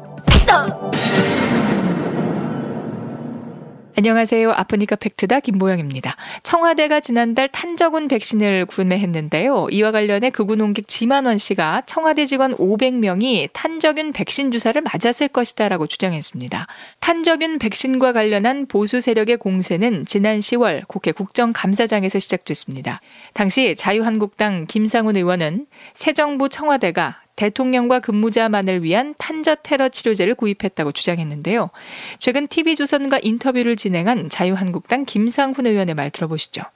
2015년도 미군 부대 사건에 대한 대비였던 것 같으면 2016년도에 정부와 청와대가 협의를 했어야 된다고 저희들은 봅니다. 그러니까 2년 뒤에 그 정부가 대처를 한다는 게 저희들이 좀 상식적으로 납득하기 어려웠던 부분이고, 국민들도 대응할 수 있도록 하는 시스템을 갖춰주는 것이 정부의 도리라고 생각하는 것이지. 이에 대해 청와대는 탄저균 백신 도입은 박근혜 정부 시절 추진된 사안이며 예방이 아닌 치료 목적의 구매였다고 설명했습니다. 2년 전 미군 기지에서 탄저균 배달 사고가 발생해 치료제 목적으로 예산이 잡혔고 문재인 정부는 예산을 집행만 한 것이다, 이런 얘기인데요. 청와대 직원 500명이 탄저균 백신 주사를 맞았을 것이다 라는 지만원 씨의 주장에 대해서는 아주 중대한 팩트가 틀렸다고 반박했습니다. 실제로 청와대가 구입한 탄저균 백신은 국군병원에 보관 중인데요. 임상실험이 되지 않아서 아직 아무에게도 예방 접종을 실시하지 않았습니다. 또한 지만원 씨의 주장은 온라인 매체 뉴스타운을 통해 기사화됐는데요. 청와대 박수현 대변인은 모 언론 매체는 관련 내용을 기사화하는 과정에서 사실관계를 확인하는데 극히 소극적이었으며 반론조차 받지 않았다고 털어놨습니다. 이어서 법적 조처를 강구하겠다고 밝혔는데요. 청와대는 온라인 매체 뉴스타운에 정정 보도를 요청할 방침입니다. 지금까지 아프니까 팩트다였습니다. 우리 여보, 결혼생활 20년 동안 내가 고생만 시키고 얼굴에 주름살만 들어가는 줄 알았는데, 나이를 거꾸로 먹고 있네? 왜 이렇게 탱탱하지? 뉴트리션 닥터스에서 만든 콜라겐 몰라요? 콜라겐이라고 다 같은 콜라겐이 아니에요. 체내 흡수가 잘 되는 저분자 PC 콜라겐이거든요. 약국에서 찾으세요. 뉴트리션 닥터스는 약국식품 전문기업입니다. 문의전화 1688-5807 1688-5807. 스페이드 퀴즈입니다. 돌잔치, 칠순잔치, 가게홍보, 체육대회, 창사기념일. 정답! 기념품! 문제를 끝까지 들으셔야죠. 이럴 때 사용하는 판촉물이나 기념품, 답례품, 단체 선물 등을 취급하는 전문업체로서 국민을 위해 제대로 일하는 언론과 정당의 후원을 하는 판촉물 전문업체는 어디일까요? 정답! 네피알! 네? 어디라고요? 네피알! 네, 정답입니다. 판촉물이나 단체 선물이 필요할 때 이왕이면 우리 편 회사 네피아를 찾아주세요. 인터넷 검색창에 네피아를 치시거나 032-519-4800으로 전화주시면 친절하게 상담해드립니다. 그런데 상품은 뭔가요? 네피아를 가서 고르세요. 3만 가지가 넘는 물품이 있어요. 한글도 남보다 빨리 깨치고 참 똑똑했는데 갈수록 실력이 뒤처지는 것 같아 걱정이에요. 혹시 초등학교 교과서 본 적 있어요? 어려운 어휘가 너무 많아요. 학교에서는 어휘 개념을 하나하나 설명해줄 시간이 정말 부족하잖아요. 그럼 어떡하죠? 내 아이의 어휘만큼은 내가 책임져야죠. 어휘 공부의 정성. 초등어휘 3000, 초등어휘 5000. 검색창에 초등어휘 3000을 쳐보세요. 태초에 하나님이 술친구는 창조하셨습니다. 어쩐지 하나님이 술만 내리실 리가 없습니다. 자, 오늘 달릴 건데 군뱅이 챙겼지? 맞다, 군뱅이. 야, 내가 한 포 준다. 이거 귀한 거니까 꼭 갚아.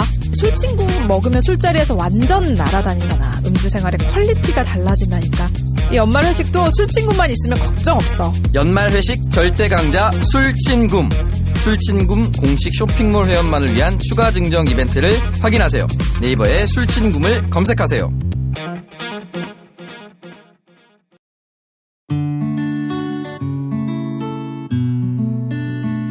당신과 내가 좋은 나라에서 그 정의로운 나라 그곳에 산다면 난 그냥 좋아서 웃기만 할 거예요.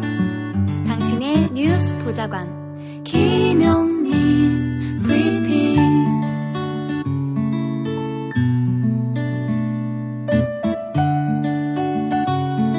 대한민국 뉴스 브리핑의 선두주자 김용민 브리핑. 계속해서 김보영 아나운서가 오늘의 날씨를 전해드립니다. 날씨를 전해드리겠습니다. 어제에 이어 오늘도 강추위가 계속됩니다. 아침 기온은 서울 영하 5도, 대전, 대구 영하 2도로 예상됩니다. 낮 기온 서울 영하 1도, 광주 7도, 부산 8도를 나타내겠는데요. 바람이 강하게 불면서 체감 온도는 더욱 낮겠습니다. 미세먼지 농도는 전국에서 보통 단계를 나타낼 전망입니다. 여기는 대한민국 브리핑 1번지 김용민 브리핑입니다.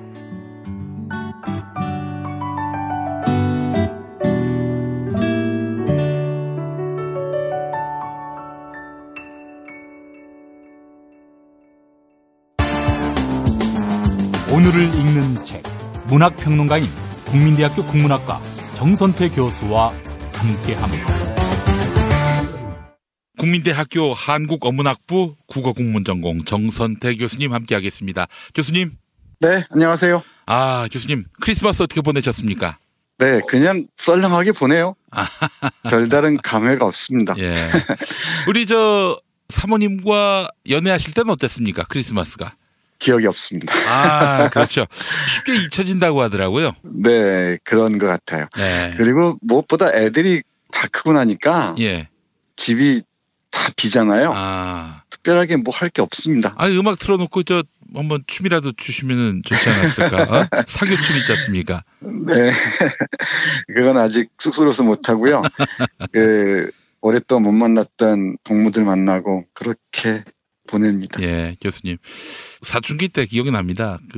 여학생들, 동기들, 사춘기라서 서먹서먹 해질 그 무렵에 누군가가 먼저 제안을 했는지 방석 싸움을 했거든요. 방석을 말아서 패는 싸움.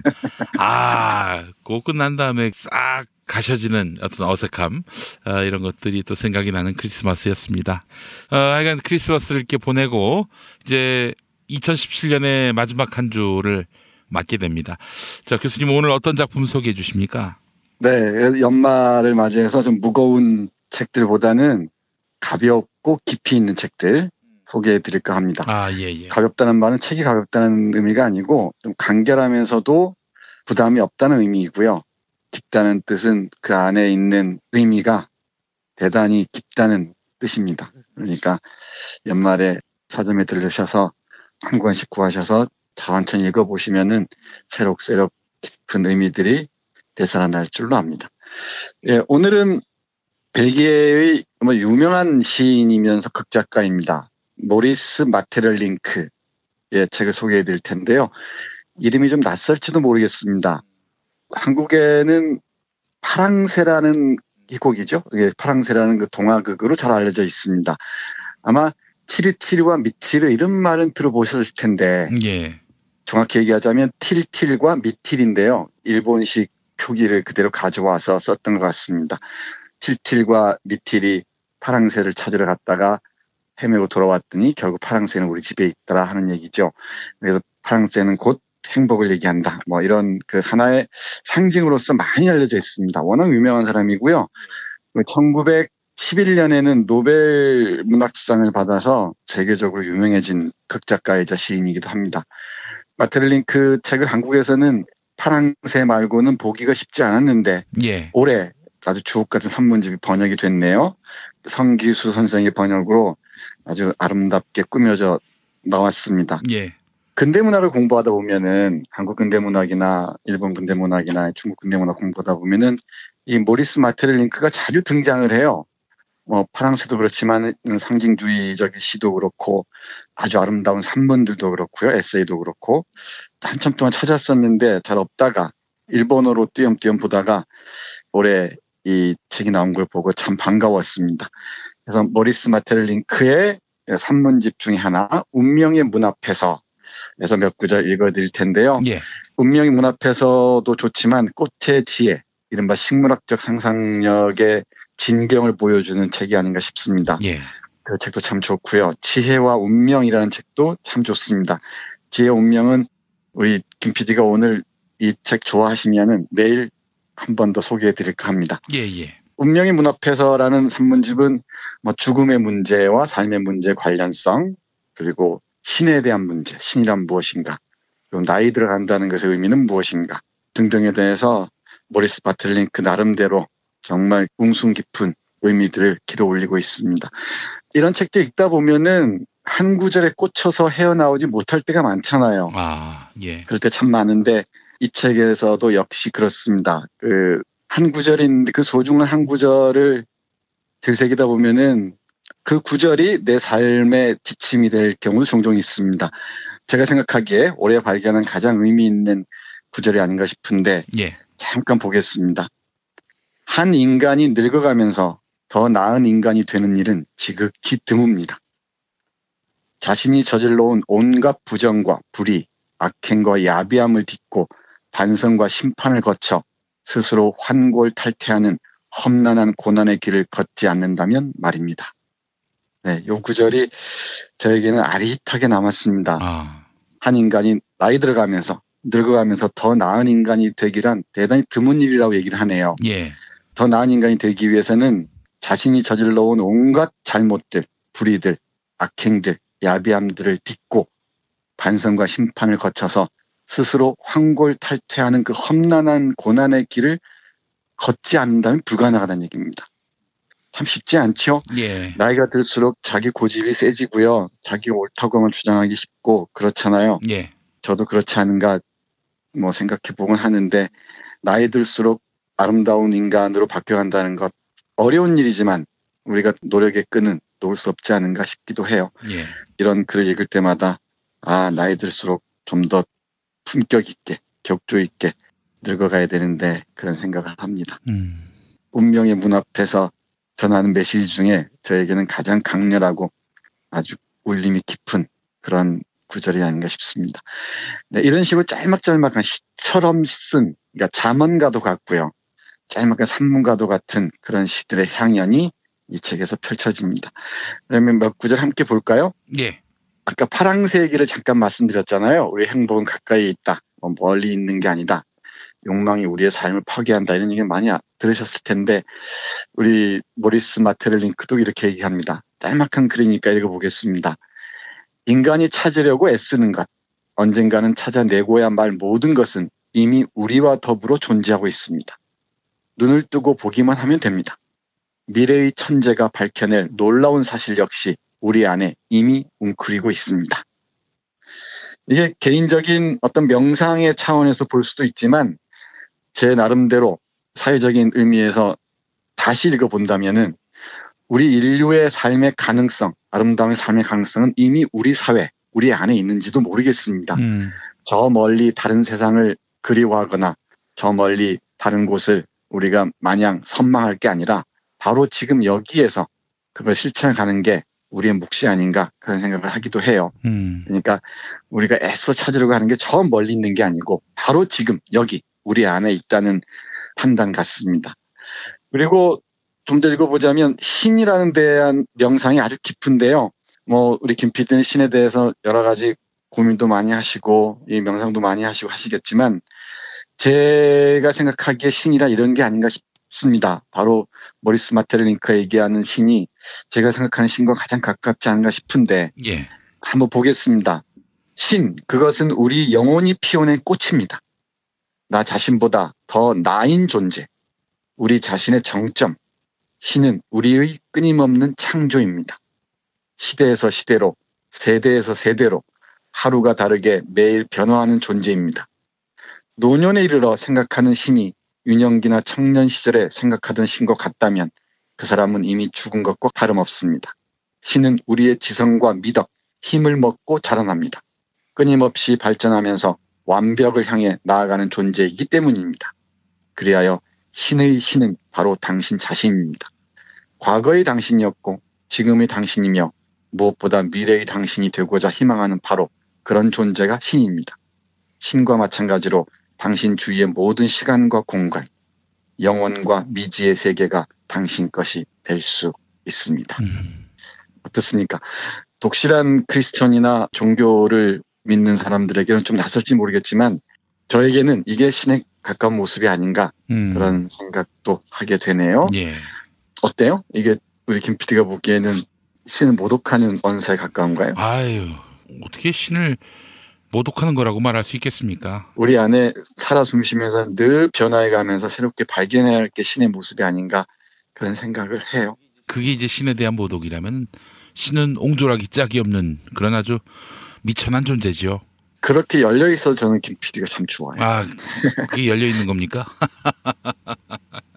아니, 저는 사실 신에 대한 모독 운운하는데, 저는 인간, 미물에 불과한 이런 사람에게서 모독 한마디 들었다고 거기에 발끈할 신이라면 신이 아니라고 생각합니다. 아, 네, 명답입니다. 네. 도리어 이제 신에 대한 모독이라고 하는 것은 억압체계지요.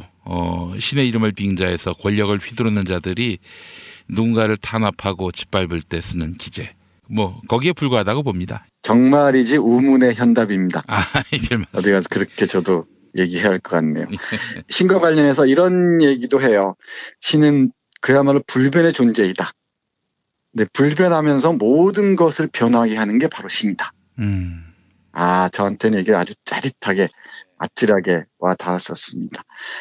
이와 함께 이 운명의 문 앞에서를 보면은 죽음에 관한 단상들도 참 깊이 있게 펼쳐지고 있습니다.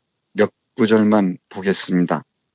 우리보다 앞서 죽어간 사람들, 우리는 그들을 사랑하기보다는 망각 속으로 밀어내고 두려워하기에 바쁩니다. 우리와 함께하지 않기 때문에 그들은 망령이 되고 맙니다. 우리가 기도나 해주면 되는 존재로 취급할수록 그들의 존재는 위축될 수밖에 없습니다. 그런 상태로 기도를 열심히 한들 우리를 위해 필요한 때만 그들을 불러내 되살려주는 것에 지나지 않습니다. 이런 구절은 참 오랫동안 고민하게 되는데요. 살아있는 자는 죽은 자의 연속이라는 얘기입니다. 그러니까 죽은 자들을 제대로 기억하고 우리와 함께하지 않으면은 죽은 자는 그냥 망령에 지나지 않고요. 예. 우리가 필요할 때만 죽은 자를 불러낸다는 것이죠. 이 살아있는 자들은 바로 죽어있는 자들의 연속이라는 것. 이게 이 모리스 마테를링크가 계속해서 강조하는 것 같습니다. 이게 한 개인으로 얘기하면 개인사가 될 수 있겠고요. 가족으로 얘기하면 가족사가 될 수 있겠고, 우리 사회로 얘기하자면 하나의 역사가 될 수도 있겠죠. 그래서 죽음을 정말 뚜렷하게 기억하고 내 안에 그 죽음의 싹들이 있다는 것을 명심할 때 삶은 훨씬 빛날 수 있다고 저자는 얘기를 합니다. 참 오늘 정말 멋진 책, 특히 성탄절 다음 날에 또 곱씹기에 너무나 좋은 그런 구절들 소개받았습니다. 교수님, 오늘 책 어떤 책입니까? 이름 다시 한번 알려주십시오. 모리스 마테를링크의 운명의 문 앞에서입니다. 근데 서운하니까 제가 한 구절만 더 읽어드리고 마무리하겠습니다. 나는 왜 살고 있을까요? 나 이전에 살았고 나와 더불어 살고 있으며 나 이후에도 살아갈 수많은 사람들과 함께 끝없이 이어지는 사슬의 무용한 고리 하나를 얻기 위해서일까요? 수천 년을 관통하는 사색과 질문에도 불구하고 이 땅덩어리 위에서 삶을 구가해온 인간은 만족스러운 답을 얻어내지 못했습니다. 이 구절인데요.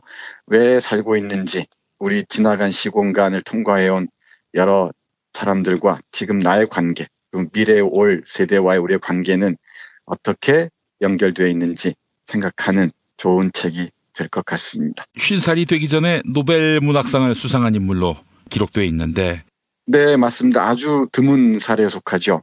그럼에도 불구하고 고독과 은둔을 지향하는 삶의 태도를 견지했다. 이 웬만한 자기 객관화, 통찰, 성찰 이런 것이 없이는 이게 가능할까 하는 생각도 들고요. 네, 맞습니다. 아주 내공이 만만치 않은 작가입니다. 이 짧은 문장 읽어보시면은 느낌이 팍 올 줄 압니다. 네. 모리스 마테를링크의 운명의 문 앞에서 소개받았습니다. 정선태 교수님, 오늘 감사했습니다. 네, 고맙습니다. 충남 금산의 넓은 인삼밭. 정성농장을 일군 농부아버지 이정열 씨. 자연은 노력한 만큼 내어준다. 그 자연의 마음을 알기에 정성농장을 더불어 일구는 아들 이성규 씨도 아버지에게 배운 것처럼 정직하고 또 성실하게. 정성농장 홍삼은 인삼 재배부터 가공 판매까지 모두 책임지고 있습니다. 그래서 대한민국 1등 품질을 자부합니다. 검색창에 정성농장 홍삼을 검색해주세요. 정성농장 홍삼. 전화문의는 010-9754-6972. 다이어트도 건강도 맛도 포기할 수 없다. 비타샵 그린 스무디 다이어트. 성공적인 체중 조절의 열쇠는 식사법과 운동입니다. 이제 하루 한두 끼 비타샵 그린 스무디 다이어트로 바꿔 드세요. 비타샵 그린 스무디 다이어트는 동결 건조한 수십 가지 국내산 채소 곡물과 3가지 단백질, 비타민, 미네랄, 식이섬유로 만든 맛있고 건강한 체중 조절용 조제식품입니다. 1522-6648 혹은 비타샵을 검색해주세요.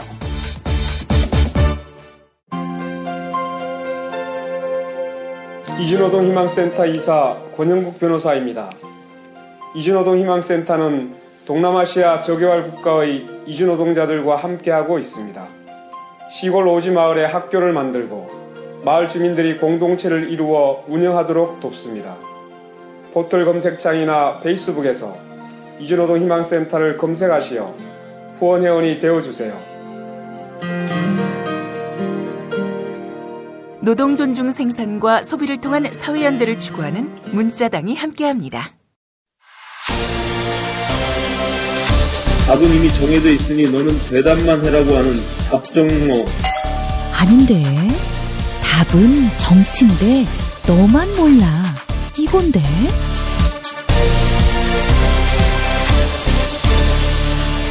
국민보좌관 김성회의 답정너.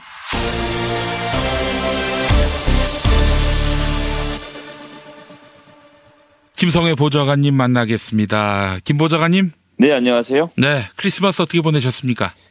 예, 뭐 집에서 먹고 했습니다. 아, 그러셨군요. 미국에 계실 때는 교회 전도사 일도 하시고.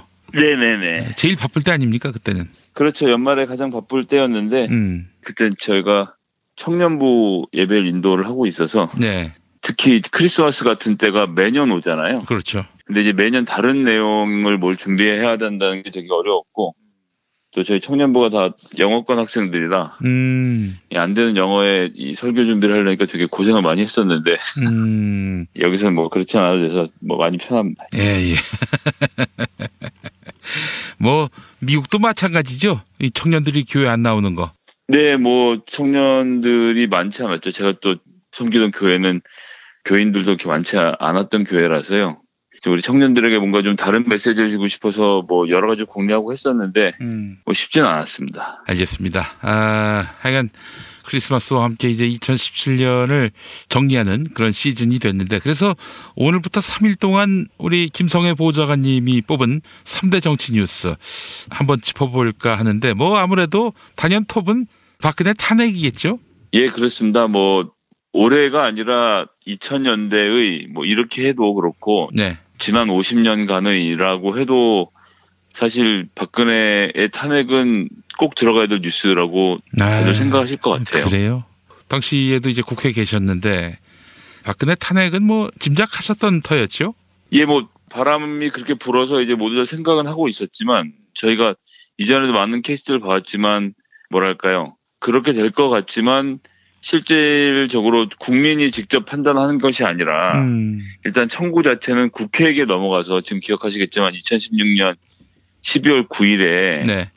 국회가 이제 탄핵을 청구하기로 결정하던 그 날도 돌이켜보면 뭐 12월 2일에 한 해, 안 한 해, 3일에 한 해, 만에 뭐 말이 많았습니다. 처음 시작할 때부터 탄핵이라는 것이 정말 될 건지부터 시작해서 정당에게 이런 걸 맡겨 놓아도 되는지에 대한 회의와 의문들 많이 가지고 계셨었고요. 예. 그런 논박들이 많았었죠. 그런데 지금 이제 올겨울이 작년보다도 더 춥다고 하는데 사실 이렇게 피부로 실감이 안 나는 이유 중에 하나가 작년 주말마다 추운데 나가고 대여섯 시간씩 길거리를 헤매다니고 촛불에 불 쬐고 했던 거 아닙니까? 저희가 전부 다. 그랬죠. 그래도 올해는 다들 이렇게 따뜻한 난방에서 혹은 뭐 쇼핑몰에서 이렇게 많이들 가 계시고 물론 지금 이 순간에서도 고공 농성을 하고 계시거나 여러 가지 고생하신 분들이 많이 계시긴 합니다만 대부분의 국민들은 많이들 나아지셔서 이제 정치에 대한 관심도 좀 상대적으로 줄어드는 것 같기도 하고요. 그랬을 때도 보면 국민들이 강하게 요구하고 푸시했기 때문에 결국은 친박을 제외한 새누리당까지 협조를 하는 가운데서 탄핵이 청구가 된 거죠. 예. 그리고 그 당시만 해도 돌이켜보시면 최순실 박근혜가 자기도 억울하다. 아무런 것도 하지 않았다라고 그렇게 둘러댔었는데 재판 과정에서 지금 여실히 드러나고 있지 않습니까? 박근혜가 최순실 앞에 앉아갖고 오다를 받는 거. 뭐 그래서 국정 운영 방향은 이래야 된다 저래야 된다는 것을 최순실이 쓰고 박근혜가 받아적고 옆에서 정호성이 받아적는 이런 모습들이 재판에서 낯뜨겁게 드러나고 있어요, 지금. 예. 그런 것들만 생각하고 정말 모골이 송연한 거죠. 그 과정에서 국민들이 압박을 하셨던 거고 그래서 12월 9일 청구가 됐고 2017년 3월 10일에 헌법재판소에서 선고를 했는데 이것도 마찬가지인 겁니다.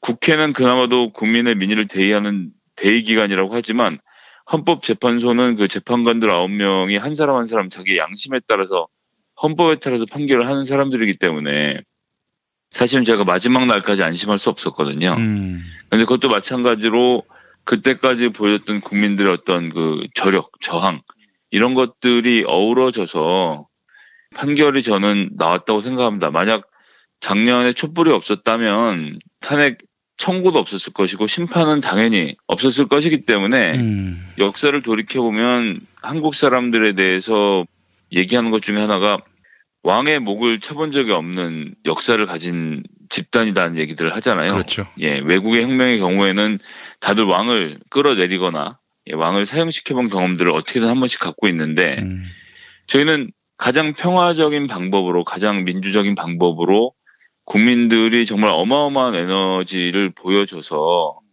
누구 손에도 피 한 방울 묻히지 않고 대통령을 끌어내리는 역사적인 과업을 저는 달성했다고 생각하고요.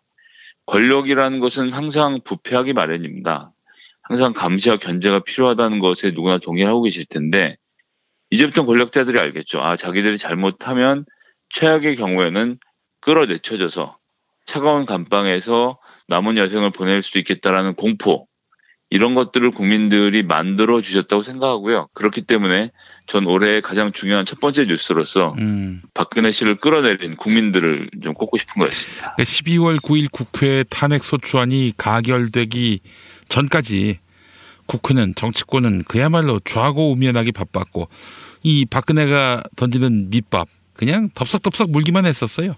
그때 기억하시겠지만 개헌을 하자는 카드를 던졌던 것이 바로 박근혜 씨였고 네. 그 카드를 받을까 말까 고민하는 중에 그날 저녁에 JTBC 타블렛 터졌던 것들 기억들 다 하실 거고요. 그 이후에도 최근에 뭐 이제 청와대에서 혼밥 논쟁 벌어지면서 많은 다툼을 하는 과정에서 이제 보여주는 것 중에 하나가 작년 박근혜 대통령이 기자들하고 대화가 너무 없다고 해서 청와대 어디론가 불러서 다과를 갖다 놓고 다소곳이 앉아서 간담회하는 장면 다들 떠오르실 텐데요. 그때 아무도 질문하지 못했거든요. 기자들이. 그러한 어떤 엄혹한 환경에서도 엄혹한 상황에서도 질문하지 못하는 기자들만 가지고 과연 이런 것들이 만들어졌겠나 지금 생각해보면 정말 모골이 송연하죠. 국민들이 아니었으면 이루어낼 수 없는 일이었다고 생각합니다. 예, 그래요. 국민들 덕이다 이 말씀하셨고요. 그 국민들은 바뀌지 않았고요. 그래서 정치를 교체했고요. 그리고 이제 올해 12월 말로 왔는데 정치인들은 다 바뀌었어요. 대표적으로 탄핵을 부르짖었던 장제원 자유한국당 의원 같은 경우 뭐 당시만 해도 바른정당이었는데 도로 또 자유한국당으로 돌아와서 그 누구보다도 반성하지 않는 이 수구 세력의 대변자가 됐단 말이죠. 네, 국회의원들에게 뭐 가장 중요한 것은 다음번 당선인데요. 다음번 당선이 되기 위해서 가장 먼저 필요한 게 뭐겠습니까? 그건 바로 공천입니다. 투표 전에 공천이 있거든요. 예. 그렇기 때문에 특히나 바른정당 갔다 온 사람들은 2배, 3배로 충성을 맹세하고 보여줘야 하는 겁니다. 특히나 장제원 의원이 있는 지역 부산 같은 경우는 나오려는 사람들이 많기 때문에 서로 격렬하게 다투게 되거든요. 그러면 일단 충성 경쟁을 먼저 해서 당내에서 당내 지도부는 그 사람에 대해서 아, 쟤는 말을 잘 듣는구나라는 평가를 받는 게 첫 번째고 그 다음이 국민이기 때문에 지금 이제 자유한국당 의원들이 탄핵 당시에 또 탄핵에 찬성했던 사람들조차도 지금 그때를 새까맣게 까먹고 보수적인 혹은 이제 수구적인 언사들을 서슴지 않는 거죠. 저는 지금부터 시작해서 1년 정도 그렇게 할 거라고 보고요. 이 정치인들의 머릿속엔 이런 생각이 있는 겁니다. 다음번 선거는 2020년 4월이기 때문에 2019년 5월 정도까지는 계속 자유한국당 지도부에 충성하고 보수 조중동 일간지들에게 충성을 하고 난 다음에 한 9개월 하나 10개월 정도 바짝 당겨서 국민들에게 쇼맨십을 보여주면 다음번에 선거에서도 자기가 당선될 수 있다라는 생각들 하게 되는 것이고요. 특히나 뭐 부산은 좀 그렇습니다만 대구 경북이나 이런 곳은 어떻게 나와도 결국은 자유한국당 공천 받는 사람이 당선되게 되어 있다는 기본 공식이 있기 때문에 예. 민의를 대변하기보다는 당심을 대변하는 것이 그들의 역할인 거죠. 그래서 저는 다음번 선거만큼은 제가 구호로서가 아니라 정말 실질적으로 대구 경북 지역이나 경남 지역에서 자유한국당을 제외한 후보들, 뭐 그것이 더불어민주당일 수도 있고 또는 정의당일 수도 있고 뭐 국민의당일 수도 있고 바른정당일 수도 있다고 생각합니다. 어쨌거나 파열구를 내는 것이 중요하다고 생각을 하고요. 그런 것들을 국민들이 보여주셔야 합니다. 정치인이 국민의 눈치를 보지 않으면 당 지도부의 눈치만 보게 되고요. 당 지도부라는 건 항시 특히나 자유한국당이 지금까지 보여준 모습 보시면 알겠지만 정상적으로 민의를 대변한 집단이 아니거든요. 돌이켜보면 민정당부터 시작해서 그다음에 신한국당으로 넘어가서 한나라당 넘어가서 새누리당 넘어가서 자유한국당까지 과정을 쭉 보시면 그 사이 민자당이 하나 빠졌네요. 아, 민자당이 있었군요. 예. 하도 당명이 자주 바뀌어서 예, 저도 헷갈렸습니다. 죄송합니다. 그렇게 그 정당들이 넘어가는 과정을 보면 내부에서 정치인들이 길러지고 육성되고 다선 의원이 되고 대통령 후보가 되고 이런 과정이 보통 보면 없습니다. 주로 외부에서 영입해와서 머리를 갈아치우는 방식으로 진행을 했는데요. 이제 보십시오. 그럼 대표적인 인물이 이해창 전 후보인데 이해창 총리도 사실은 대법관으로서 청렴 결백하게 판사 일을 한다고 해서 데려온 거 아닙니까? 그 다음 대통령 선거 후보를 또 누가 데렸습니까? 이명박이라는 기업인. 너희들을 잘 살고 잘 먹게 해주겠다라는 생각으로 이명박을 데려오고 그 다음엔 이도저도 아니고 그냥 박정희의 딸 박근혜를 데려온 겁니다. 지금 돌이켜 생각해 보시면 10몇 년 가까이 어디서 무엇을 했는지 아무도 모르는 사람을 어디 유경재단 이사장을 맡았다는 경력 외에는 정치적 지도력을 아무것도 보여주지 못한 사람을 데리고 와서 정치를 하는 과정 지켜보시면요. 당의 비전이 없는 거예요. 그냥 무조건 권력과 이해관계로 뭉쳐있기 때문에 아무나 와서 얼굴 마담만 해주면 된다는 생각이 이 당을 여기까지 망쳐왔다고 보는 거죠. 박근혜가 그렇기 때문에 당의 비전이나 목표가 없었기 때문에 다른 사람이 아닌 최순실에게 그리고 최순실은 고영태나 그때 나왔던 뭐 장시호 또 차은택 이런 인물들하고 국사를 논의했다는 거 아닙니까? 점괘를 받아보니 북한이 곧 붕괴할 것이다. 2016년에. 그따위 얘기를 옮기고 그러니까 개성공단을 닫을까 말까를 고영태랑 상의한 다음에 대통령한테 얘기해서 닫았다는 그 언론 기사까지 나오는 지경으로 갔던 것은 자유한국당이 얼마나 자기 비전 없이 정치를 해왔는지를 보여주는 증거라고 생각하고요. 그렇기 때문에 지금도 이 정당이 제대로 안 돌아가고 있는 가장 큰 이유는 도대체 뭘 하겠다라는 그림이 없는 거예요. 더불어민주당은 뭐 여러 가지 천신만고 끝에 이제 정권도 잡았고 안전 국면을 찾으면서 많은 분들이 입당을 하시고 그래서 민의를 대변할 수 있는 시스템도 만들고 그리고 또 서민과 중산층을 위한 정당이라는 자기 목표를 가지고 부족한 게 많긴 하지만 조금씩 움직이고 있거든요. 전 이런 점에서 차이가 있다고 보기 때문에 자유한국당이 정신을 차릴 가능성이 없긴 하지만 어쨌거나 이런 상태로는 민주당의 파트너로서 이 소위 말하는 좌우 구도를 만들어내기는 너무나도 부족한 정당이라고 생각을 하고 이 모든 일들을 이뤄내신 게 바로 국민들 과정에서 옥석을 가려보고 원칙을 가지고 타협 없이 정치인들을 밀어붙이셨기 때문에 결국은 오늘의 탄핵이 만들어진 게 아닌가 좀 그렇게 생각을 해보겠습니다. 저도 전폭적으로 동의합니다. 지난 1년 돌아보면은 어마어마한 그런 격변이 있었는데 자유한국당은 전혀 변하지 않았다는 점. 여전히 지역 구도에 의존하고 진보와 보수라고도 말할 수 없는 정상과 비정상의 이런 대결 구도가 계속될 것이고 비정상이 우리를 택할 것이다라는 이런 참 근거 없는 믿음, 이런 믿음에 지금 기대서 살고 있는 자유한국당 아니겠어요? 그러니까 이제 최근에 뭐 조선일보, 중앙일보가 다시 또 색깔론을 들고 나와서 북핵이 어쩌냐 해가면서 바람을 일으키고 있는 것 저는 결국은 이런 오더를 받은 자유한국당까지 묶음으로 해서 얼만큼 철이 지났다고 말하기도 어려운 이념 논쟁으로 2018년을 뒤덮을 것이라고 봅니다. 북핵 문제가 점점 더 불거질수록 이 문제를 놓고 어떻게든 자기의 기본 지지 세력인 20, 30%를 지켜내기 위해서 나라를 이념으로 절단내는 짓을 서슴지 않을 것이라고 보기 때문에 이런 점에 대해서 청취자분들이 좀 잘 지켜보시고 국민들의 힘으로 비상식적인 주장들은 좀 눌러주셔야 되지 않을까라고 좀 부탁드리겠습니다. 근데 뭐 걔네들이 국민들이 들고 나온다 한들 반성하기는커녕 태극기 부대를 불러냈던 거 아니겠어요? 그래서 이제 물타기 하려고 했던 건데 그자들은 이제 그때 어떤 교훈을 얻었다기보다는 이런 상황이 또 발생했을 때에는 어떻게 대응해야 할 것인지 자기들끼리 이렇게 대비를 할 것이다. 전 이렇게 생각이 됩니다.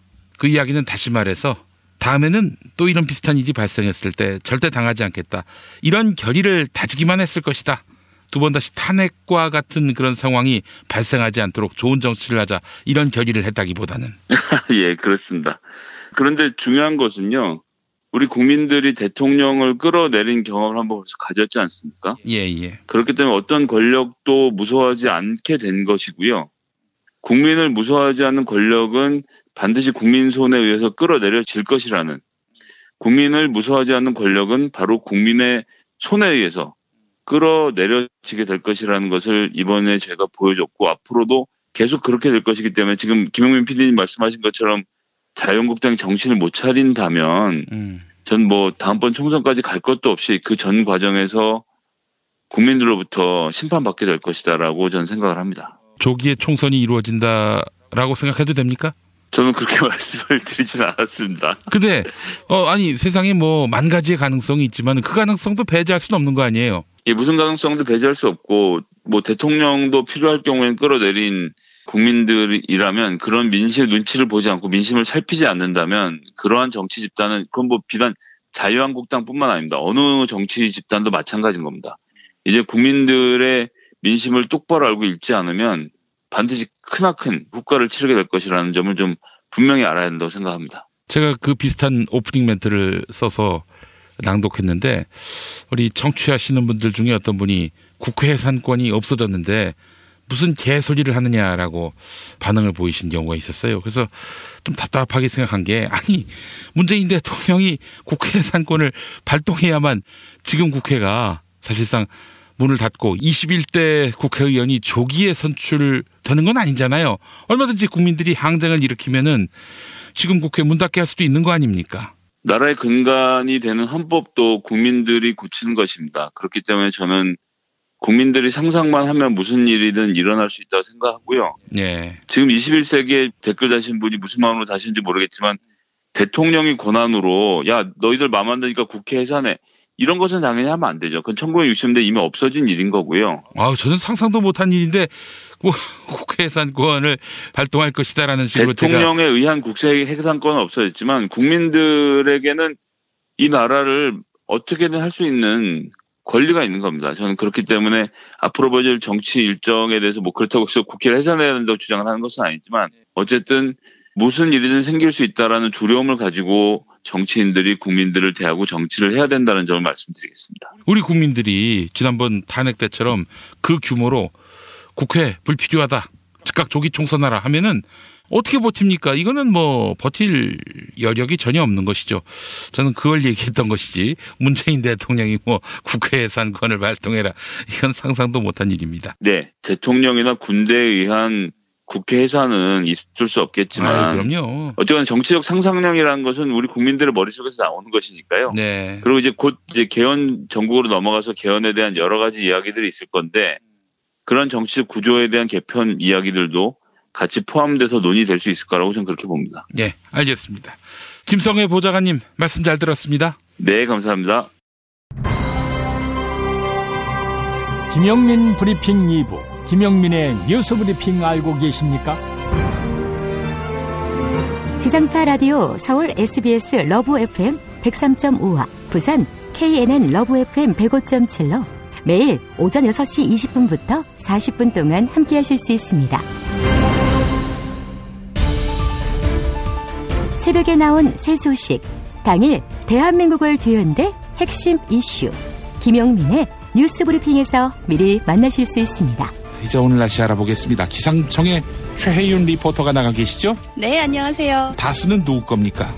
제 건 아닙니다. 아, 그렇군요. 뉴스 더하기 뉴스, 김영민의 뉴스 브리핑, 최고의 브리핑 놓치지 마십시오. 탄핵 때문에 뭐 이야기를 전달을 하려고 해도 귀를 막고 듣질 않아요. 회족 수준으로 쪼그라든 한국 보수. 회생의 길은 과연 있을까? 변화된 정치 환경, 갈 길 잃은 보수에게 새로운 희망을 제시한다. 마을버스의 화려한 부활과 집권을 위한 본격 가이드, 김용민의 신간 보수를 지켜라. 진중권도 투표하는 보수 정당, 광주에서도 일당이 될 수 있는 보수 정당, 젊은이들의 입당이 줄을 잇는 보수 정당. 언제까지 민주당 정의당을 부러워만 할 것인가? 부러우면 진다니까? 자유한국당 당원 김용민이 쓴 보수를 지켜라. 이김에서 나왔습니다.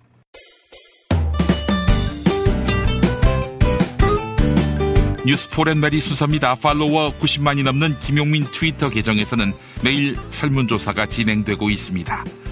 이달 초 문무일 검찰총장은 올해 안에 적피해 청산과 관련한 주요 수사를 마무리하기 위해 최선을 다하겠다, 이렇게 밝힌 바 있었죠. 이에 대해 청와대는 적피해 청산 수사를 속도감 있게 추진하겠다는 의미다, 이렇게 설명한 바 있습니다. 하지만 이명박 전 대통령에 대한 검찰 수사가 동력을 잃은 것 아니냐, 이런 분석도 나오고 있죠. 이명박 정부 시절 국군 사이버 사령부의 댓글 공작에 관여한 혐의로 구속됐던 김관진 전 국방부 장관이 석방됐고, 같은 혐의를 받고 있는 김태효 전 청와대 대외전략비서관의 구속영장은 기각됐기 때문입니다. 이런 상황에서 시민들은 적피해 청산에 대한 진행 상황을 어떻게 평가하고 있을까요? 오늘 새벽 5시까지 모두 3,644분이 의견 남겨주셨습니다. 89%, 10명 가운데 9명은 적피해 청산이 진행되는 속도가 느리다, 좀 더 속도를 높여야 한다라고 응답해 주셨습니다. 적피해 청산 속도는 적당하다, 이대로 진행하면 된다 10%, 속도가 빠르다, 속도 조절을 해야 한다, 이런 의견은 단 1%였습니다.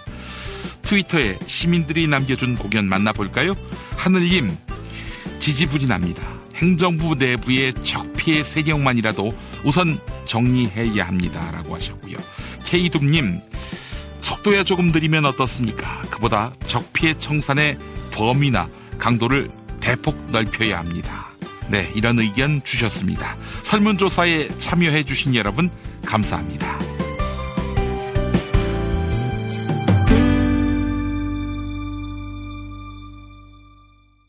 팟캐스트 포털 팟빵의 김용민 브리핑 게시판에 올라온 사연 일부 만나보겠습니다. 시간을 거스르는 자님, 장자연 리스트 사건은 밝혀져야 합니다. 성접대 리스트가 나왔지만 검찰이 이를 덮어주었지요, 라고 하셨고요. 볼프강님, 성완종 씨가 남긴 메모가 쓸모없게 됐네요, 라고 하셨습니다. 네, 그 원혼이 눈을 감을 수 있을까 하는 생각도 듭니다.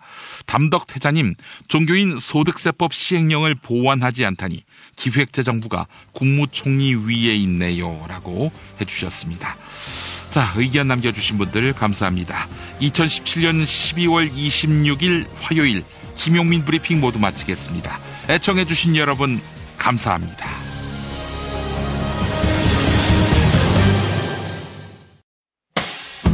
김용민 브리핑과 함께한 시간 어떠셨어요? 다음 시간에도 보다 바르고 알차며 즐거운 정보로 여러분을 찾아가겠습니다. 팟캐스트 포털 팟빵에서 다운로드하기, 구독하기, 별점 주기, 댓글 달기로 응원해주세요. 잊지 마세요. 다운로드하기, 구독하기, 별점 주기, 댓글 달기.